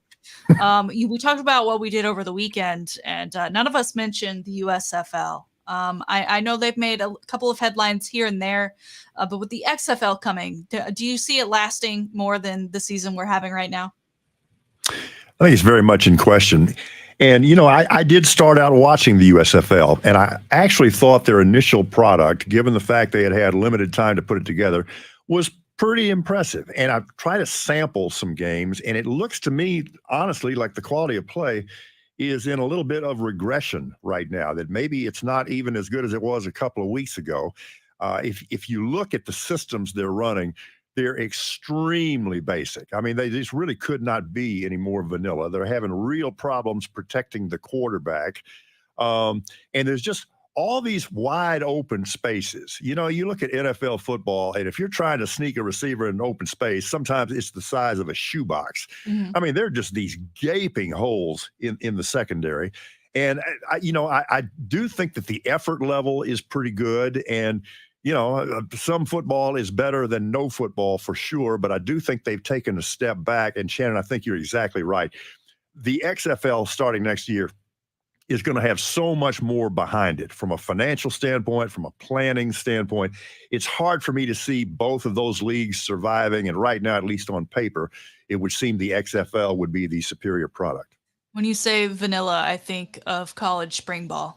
And that to me, Perfect. It's almost like this is that's what this is. It's spring ball for those that are no longer eligible for college participation and can't make it into the league that is the NFL or even the XFL, because I have to figure that those that are in the USFL right now probably have hopes to make it to the XFL, if not the NFL, sometime in the near future. But in the NFL, we had news over the weekend. We knew it was coming. The Browns offensive side of the ball trip to the Bahamas, brought to them by the one and only Deshaun Watson, who we know has been in the news for a lot of things not football related within the last year. He took his teammates on a trip. Baker Mayfield did not attend. And Deshaun Watson on social media pretty much shut down in June of 2021 after everything kind of came out about his time at some massage parlors, both in Houston and around the country, and the accusations that he has been dealing with since. But when he was announced as the newest member of the Cleveland Browns, he threw up a couple social posts. He's had about 4 since then, and one of them over the weekend, a video that has now got almost 500,000 views of him playing some golf with his new teammates. There were plenty of photos of them working out in the Bahamas. Now, your thoughts just in general on quarterbacks who, this seems like a trend that we're starting to see of quarterbacks really being buddy with their team, which I think is great, but taking them on these trips and using them as bonding times and kind of an alternative, right? Because there are league rules about practices in the off season and what you can and cannot get away with. If this is kind of bending those a little bit. Well, first of all, there's not going to be a lot of football going on that trip to the Bahamas. What? And sorry, what would they be doing? They're not getting massages. They're bonding. Okay, they're bonding, and I understand why quarterbacks do this. First of all, $230 million guaranteed is almost real money, and sometimes you have a hard time figuring out what to do with it. And I do understand, because it's the nature of the position. Quarterbacks got to be real careful here, because they're always teammates looking to take offense at how they're treated by the quarterback. And it's one of the things about that position. It's part of the reason you get paid all of that money, is that you really have to be kind of everything to everybody, and you have to kind of address their needs. And I do think it's a great thing for a quarterback to bind, to get in there and lock up with a team. We were talking about this on Friday a little bit. I'm a little bit concerned that he's not bringing the defensive players, because the last thing in the world you want to do is cleave a locker room between offensive and defensive players. But okay. All I'm going to say is we're going to learn a lot more about Deshaun's golf game here in the very near future than we are his assimilation of the Browns offense, because the Jolly Roger going to sit him down for a long time. Well, his mind doesn't seem to be on the same wavelength as you, because one of the pictures that he shared via his Instagram, photo of him and that offensive side of the ball saying, yes, sirski, dope to kick it with the fellas, looking forward to new opportunities, blessed to be a part of the dog pound. He's enjoying his new teammates. Now, you mentioned, he only took that offensive side, so defensive side left at home. But defensive news for the Browns involving Devion Clowney. Of course, the huge pick out of Clemson back in the day, was part of the Houston Texans, and kind of was MIA throughout most of his tenure there due to injury. He signs an extension with the Cleveland Browns, which Myles Garrett says about time. Now, that mixed with a Deshaun Watson-led offense, should Deshaun get to play games and should Clowney be healthy, is that team a force to be reckoned with in a division that already has the Bengals and the Ravens and the Steelers? Absolutely. And harken back to just 2 years ago. We're all looking at the meltdown that the Browns had last year, but the previous year, that was a really good team, and they just pummeled the Steelers in the first round of the playoffs. And the whole thing went completely sideways with Baker Mayfield, and that is so uncomfortable right now. But you mentioned Clowney. You see this happen sometime. Evidently, I don't know if he's just been luckier or he has adjusted his conditioning program. And sometimes guys and trainers are smart enough to do that, because you're right. He had so much problem staying on the field with the Houston Texans, and now that guy has been relatively healthy and relatively dependable and available. They always say the greatest ability in the NFL is availability, and he's been there. The Browns can be very formidable. Now, the question is how long they're going to sit Deshaun down. I think at the very least he's going to get 8 games, and I frankly think it's more likely that he is going to miss the entire season. But if they can survive that, if they can get off to a pretty decent start, there's no reason why the Browns should not be competitive. Except for that it's the Browns, and they tend to find ways to do the unimaginable and mess things up on their own terms. Now, speaking of the Browns, former Browns quarterback, still on the roster and technically quarterback for the Browns, Baker Mayfield, is hoping to find a new home. And it was rumored for a while that maybe one of his new homes would have been the Indianapolis Colts, which would have been interesting, pairing him and putting him on the same team as a rival, Sam Ehlinger, who, of course, was Westlake, the Baker's Lake Travis growing up in high school, and then OU v Texas in college. They have never seen eye to eye. To put them on the same team would be quite a story, but instead it looks like now Nick Foles going to replace Carson Wentz yet again in his career as he looks to head to the Indianapolis Colts, which of course pairs him up with former Eagles coach Frank Reich and Chris Ballard, of which he won a Super Bowl with, as well as that MVP. Nick Foles has played in that division before as a quarterback for the Jaguars for that very short stint. Your thoughts on Coach A, Nick Foles, his career, because it's quite odd what he's been able to accomplish and what he's done. And obviously he's a Westlake guy, so that would be really cool to see him on the same roster as Sam Ehlinger, a guy that Sam has looked up to his entire life. But just, I mean, he's all over the place. People know and love him here. His father has a big influence in the restaurant world here in Austin. So there's not much to say about Nick other than that a fantastic guy, fantastic family, but kind of has seemingly gotten the raw end of the deal when it comes to the NFL world. It's been really interesting. And you're right. He has a reputation as an uncommonly good teammate. Guys like him. And I put a lot of stock in how a guy's teammates feel about him. And he's been a real asset there. And we all know this amazing story of him leading the Eagles to a Super Bowl championship after Carson Wentz, who, until he went down that year, was the odds-on favorite to be the league MVP. He was playing that well. Foles gets it done.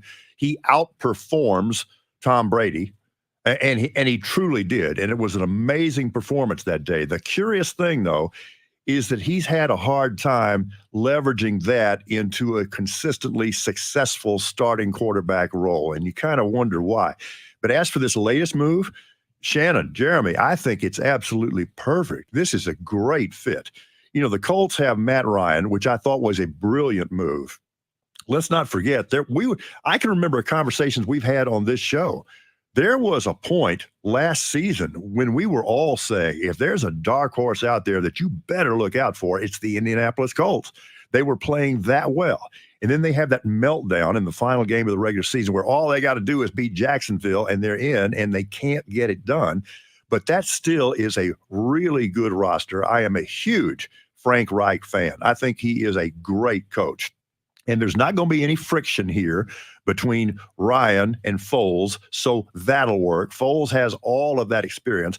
Ryan, actually, for a guy his age, has been uncommonly durable. But it's unlikely that a guy in Matt Ryan's age is going to be able to play 17 games. So the fact that you've got a guy like Foles who can step in and stop the bleeding while that's going on, and you know is going to know that system inside and out, that was a very astute move on the part of the Colts.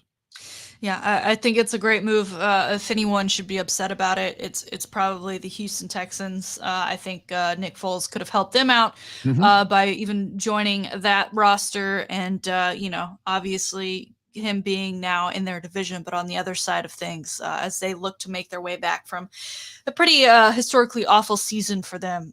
That's going to be a tough matchup to go against, as they have been. They're Colts are kind of the killers of the Texans, and in their isn't that the series truth? against them. I mean, T.Y. Hilton alone. That's the Texan killer.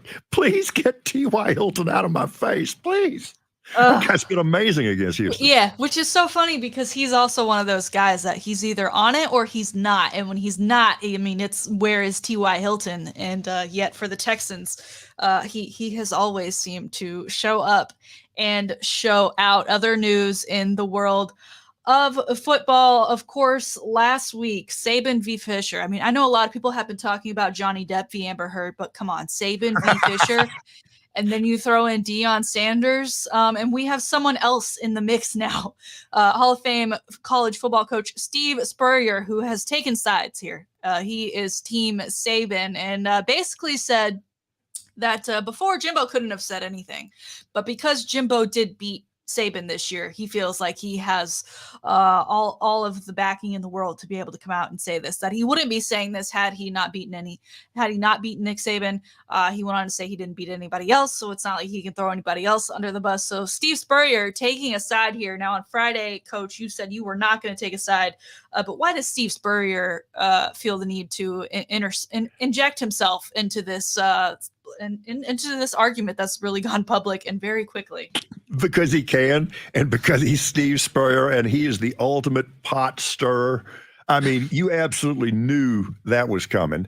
And over the weekend, I had a couple of reactions to this, and I want to see how you guys feel about it. The first thing was I was watching all of the various media response and media analysis, and in particular, I'm reading the sports section of the Express News yesterday, and there were 3 excellent columns from 3 different reporters, journalists, and they had 3 different takes, and they were all interesting.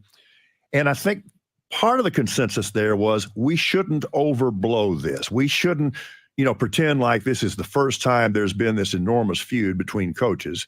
And in particular, Mike Finger pointed out that there has never, and I will verify this because I was there has never been anything in college football like the hatred between Darrell Royal and Barry Switzer. Ever.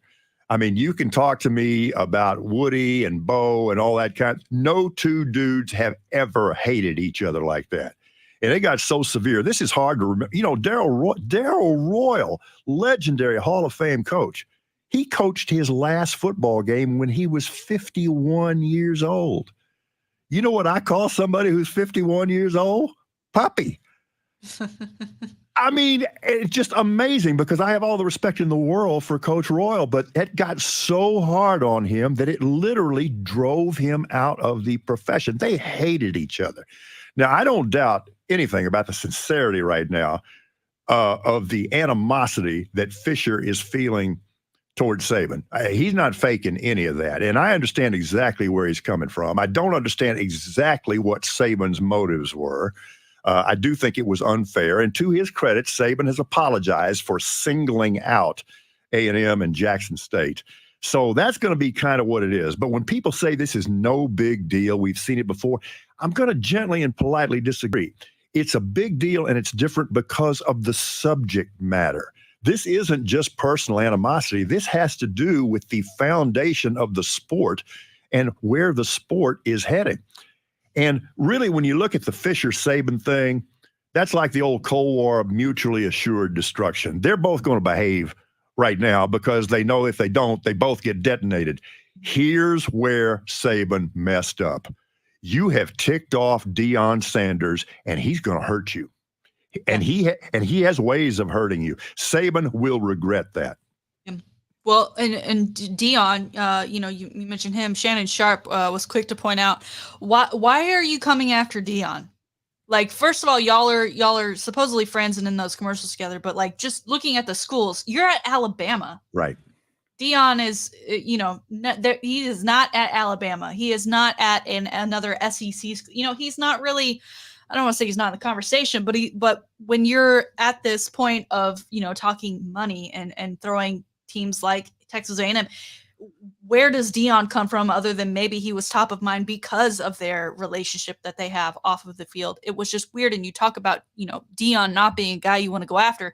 Saban doesn't do the email, doesn't do any of the social media. I think you were talking about Switzer and Royal. What would that have been like had it been the social media age? That probably would have been even bigger and badder than it already was. Deion has I don't even know if like a documentary style kind of show that they film throughout the season. And we got a lot of stuff from that this season. There was the pink scooter story. There, obviously his injury, just how severe it was and what kept him sidelined, and lots of stories with that team. That this, I don't know if the cameras are rolling year round, but if they are, this might die prior to the season. It might be overshadowed by some other stories coming out. But once that episode airs and you get Deion's take, watch out. Watch out, especially if Deion does not get to have that open conversation publicly with Nick Saban that he's hoping to get. Can we talk about the elephant in the room? Go for it. Because this is what is sparking this with Deion and Saban. And Deion's not going to be afraid to go there. And that's why Saban ought to be really, really careful here. This is all about the most heralded college football program in the country, in the most heralded conference, seeming to pick on a historically black college and university. HBCU. That's what's going on here. And that's where Saban is going to regret this. Yeah.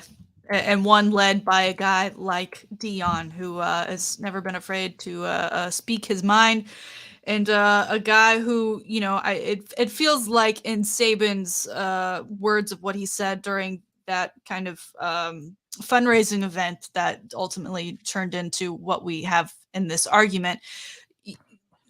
It became a war of words that he didn't even realize he was spewing out at the time. Which is so curious, because Saban is always so savvy and he's always so aware of what he's saying.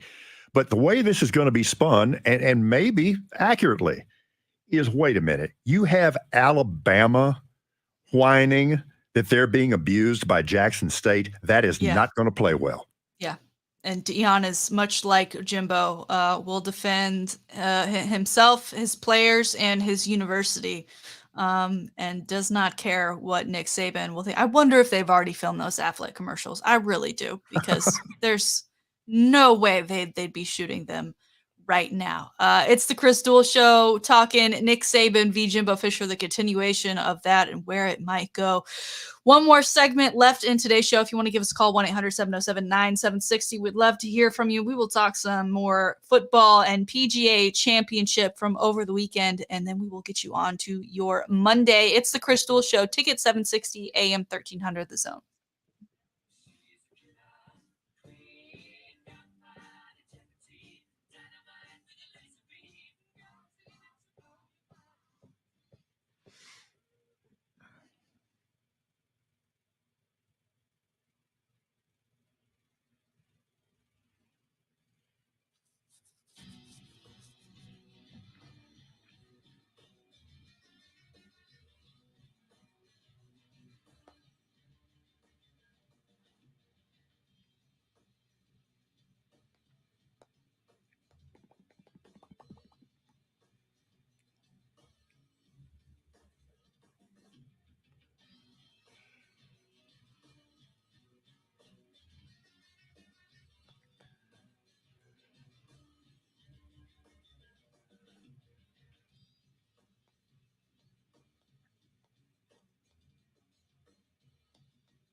State Farm here.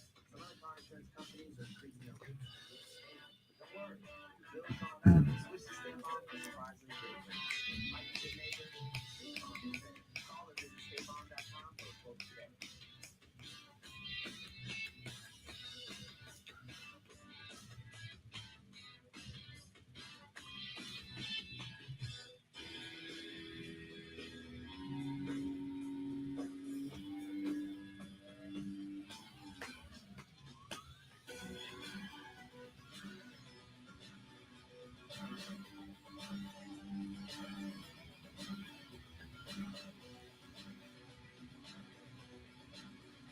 When farm insects show up in your home, how do you get rid of them?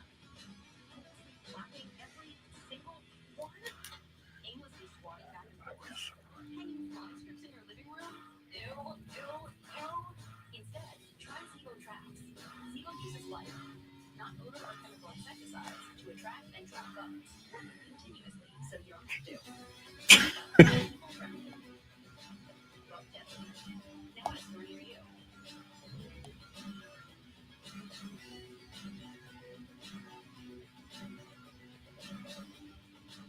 She laced it, didn't she?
Yeah, everybody checking our new podcast right here, wrestling.com. I like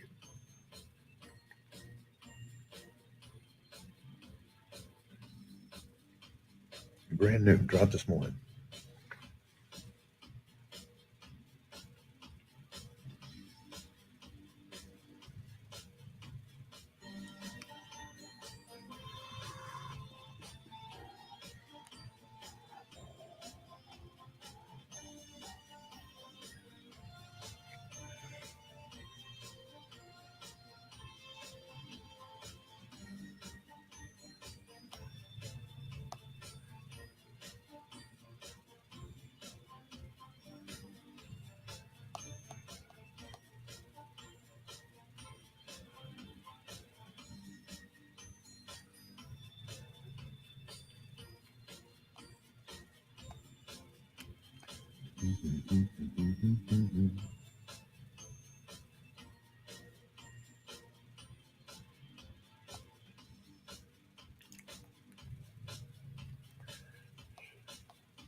Back to the Chris Duel Show with Shannon.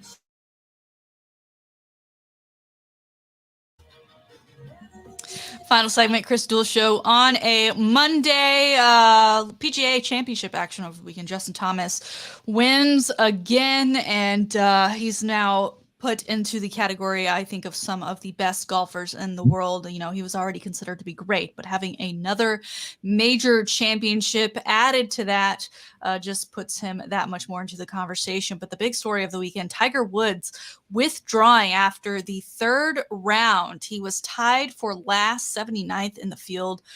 Following Saturday, he was 12 over par at that point, and he decided to withdraw. One of the worst rounds of his career. And Coach A, obviously we saw when he hit the Masters course back in April, his first round was pretty good. His second round, not as good. And it kind of, took a toll from there. His body, obviously coming from that car crash, it's amazing the recovery he's already had, but it's hard on him to go in a complete 4 days of competitive golf, especially at a major. And I think this was just another sign of that this past weekend. Yeah, I completely agree. He's such a mythological figure, and I do think he spoiled us a little bit with that return at the Masters back in April, because he played so well. And as he was saying, I'm not having any problem playing golf. I'm having a problem walking. And then we saw the toll that took. And while Southern Hills is not quite as hilly as Augusta, it is nevertheless a really hilly course. And he was having so much trouble getting around there. And what I think happened, remember that little push he had on Friday when he had to really gun it to make the cut? And he did that, and he showed an incredible amount of fortitude in doing that. But I think it just took a physical and mental toll. And I do think, I know that it probably galls him to withdraw from a tournament. He doesn't want to do that. He is a very competitive guy.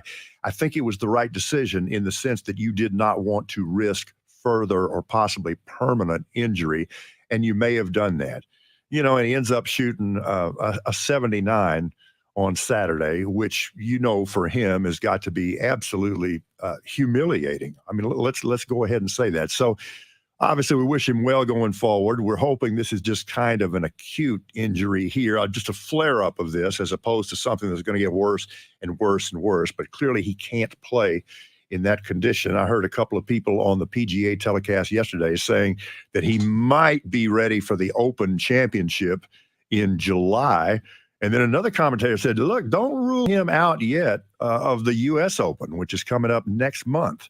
Yep. So I just wish him well. It was difficult to watch. Yes, the U.S. Open, June 16th. That'll be in Massachusetts. And, of course, the Open, as they prefer it to be called. I still like calling it the British Open because British people. But that'll be in Scotland. July 14th is when that one will get underway. Now, we've talked a lot about a little bit of everything, specifically NBA and NFL and college ball. And so, we have these conversations from time to time about fan bases and who's the worst, who's the best, and we give lots of them high fives and we scorn lots of them for some of their antics that they do while in the stands. But a writer for USA Today, Mike Freeman, has come out with a top 10 list of worst fan bases. So I want to run through that with you guys right now. Feel free to comment along. We'll start at 10 and make our way towards the worst. And I got to be honest, I was surprised at number 10 because I thought they would have been number 1, but the Philadelphia Eagles fans at number 10. How do you guys like that slotting for them? Well, they got that reputation. It goes back to the old line of they booed Santa Claus, which was technically accurate back in the 60s. The thing about the Eagles, though, listen, I'm a Cowboys guy. I'm an NFC East guy. And you talk about, I mean, getting my competitive fire going. There was a time when, I mean, I hated the Eagles even worse than I hated the Washington, whatever they were back then. And the Giants were kind of this more benign presence, I guess. But the one thing you can't question is the Eagles just love their football team so much, and they're incredibly knowledgeable fans. I'll tell you who I like them to. I worked in St. Louis for 7 years, and particularly with respect to the baseball Cardinals, because I was there when they had the football Cardinals too. But not only is that fan base so devoted to Cardinal baseball, they're the most knowledgeable fan base I've ever been around in any sport. I mean, they know it all. And the Eagles are very similar. So, yeah, I understand we've all got misgivings, but I also understand why they probably just come in at number 10. Maybe Bill Schoening went into the consideration for that, and they dropped down the number. You know what I mean? Because Yeah. he probably people helps them out represent. a little. Well, Bill has made them classier. That's what I'm saying. Right. Yeah, that's why they're not number one. They're They number were 10. two in top 3 until you throw Yeah. Bill Schoening There into the we go. equation. He definitely helps them. That's good insight. Number 9, Notre Dame fans, with this the writer's comment here saying they haven't won a championship in over 3 decades, but act like they're Alabama. Can I just say amen and just let Yeah. Jeremy have it? Yeah, I don't want to I don't want to anger a certain demographic of individuals. There's a Gold lot of Dome Notre fans? Dame. Yeah. I think they're probably right where they should be. All right, What do you think, Shannon? Keeping that in mind, and with the reasoning behind that being they act like they're Alabama, haven't won a championship in 3 decades. Number 8, University of Texas football fans, with the comments saying suffers from the same symptoms as Irish fans. They haven't won a football national title since the 1800s. At least that's how it seems. It's obviously 2005. Never forget. This may fall under the heading of the truth hurts. Oh, Because I think right now, at least, that is in fact the case. that's Now, not what I wanted to hear. My only thing is that if there is another high-profile Big 12 school from the state up north that is higher on this list, then I'm okay with Texas' ranking here, because Texas fans are not the worst fans in the Big 12. I'll just say that. Texas fans, rest assured, you are not the worst in the conference. Well, how do you define worse? I mean, they're not the worst behaved. It's not like they've got a behavior problem. They just have a detachment from reality problem. So the description on this particular list is that these fans would be the folks that in the gym they say last set, best set while working out. Yeah. So just picture those people. Yeah. I just it's those Coach A, the people in Norman, they perfectly personify what you're asking, the worst fans. Just half of them didn't go to that institution, it seems like, and obnoxious song that they just play over and over and over and over and over and over and over. And yeah, I got my own characteristics for the worst fans. All right. They can be pretty hard to take. I've been down on that field several times between Texas and OU, and really it's a different deal. Okay, I mean, I've hung around football all my life. It's an environment I'm pretty comfortable in. There have been times you could be down on that field and you could not believe this was a football game. This was more like nuclear war with no rules. All right. Go ahead, Shannon. Sorry, we've got 7 left, and we've only got so much time. So number 7, Charles Barkley would be a fan of this one. The Golden State Warriors fans, writer saying there were 17 fans prior to Steph Curry, and now there are 20 million of them saying they've been there since the beginning. Probably accurate. Yeah, I'm down with that one. Yeah. Number 6, St. Louis Cardinals fans. Did you know they invented the sport of baseball? I understand somebody reacting that way. I mean, I truly do, because they do act like they invented the sport of baseball. The problem is they can back it up. Number 5 and number 4 coming from the same town, and number 3 for that matter. Number 5, Red Sox fans. Number 4, Celtics fans, and number 3, New England fans. I don't know why we just don't clump this one up to just say people from Boston. Yeah, those are all the same people, I feel like. I'll just leave it at this because I have some close friends who are Bostonians and Red Sox fans.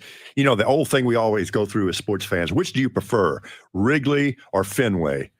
You can have Fenway. I don't understand what the attraction is. Wrigley, that's a different deal. I mean, that's a cathedral. Fenway, yeah. You don't like the Green Monster, Coach? I'm going to say it. It's not the building. It's the people. Okay.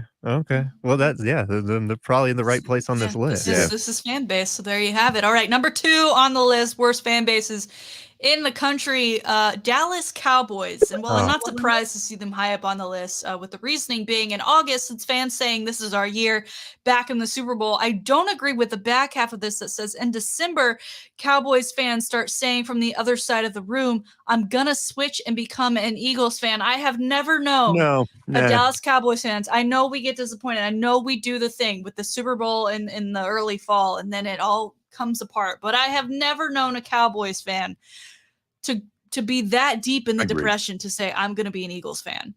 Completely agree. It's not like they're going any further either.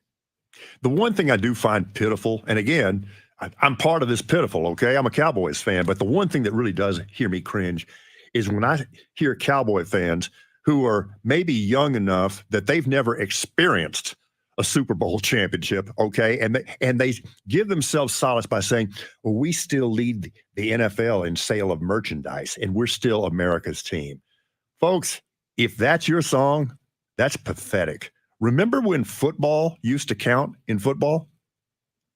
Yeah, that's nothing short of pathetic. As a younger generation Cowboy fan who has never seen the team reach the Super Bowl, let alone the conference championship, who considers myself loyal and devoted, I've lived with a lot of disappointment, Coach A.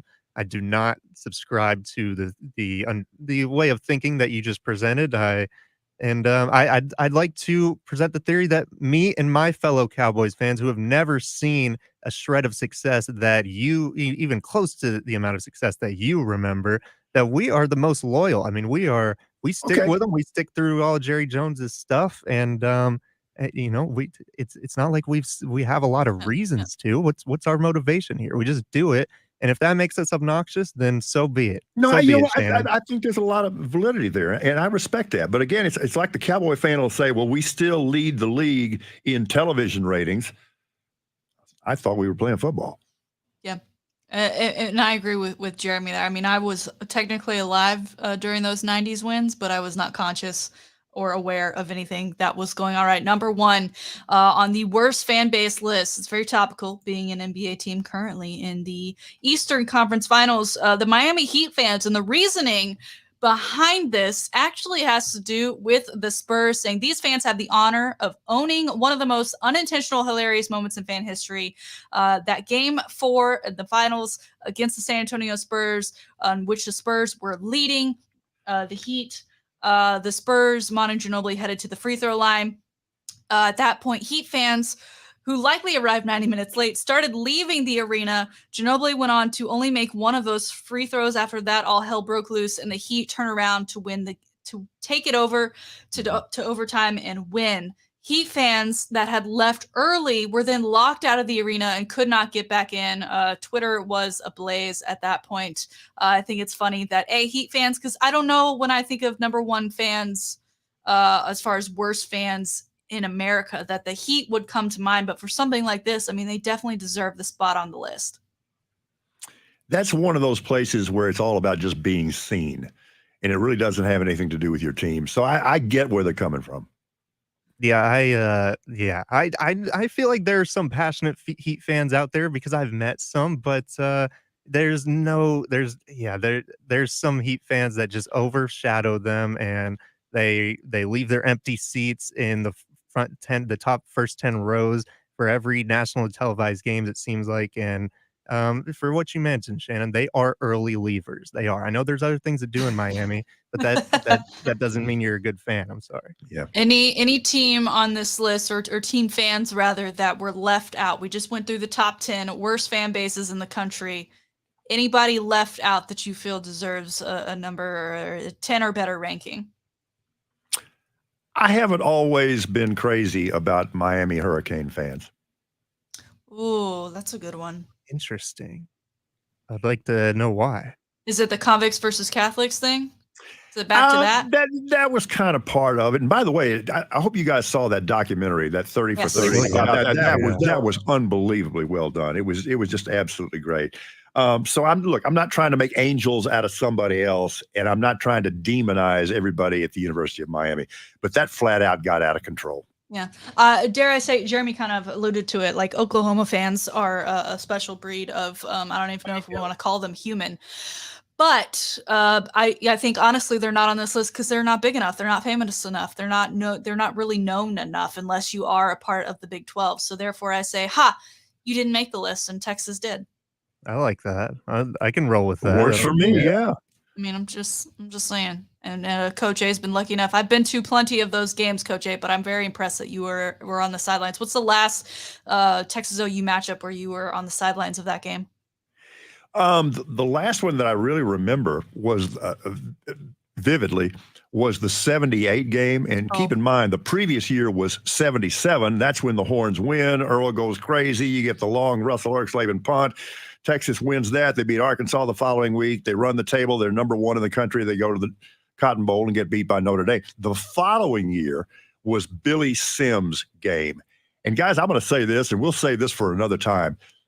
You want to talk about great running backs? At his peak, for a period of time, I've never seen a better running back than Billy Sims, ever. All right, as long as you don't say he's the best of all time, because Barry Sanders is my guy. But I'm with you, Coach. I'm with you, Coach A. All right, there he is. Coach A, thank you so much for sitting in with us these past couple of days for Chris. I always enjoy getting to spend a little extra time with you, but we will talk to you again on Friday as we always do, sir. Sounds great. And thank you so much for having me. I was having so much fun till you brought up that series between the Spurs and the Heat.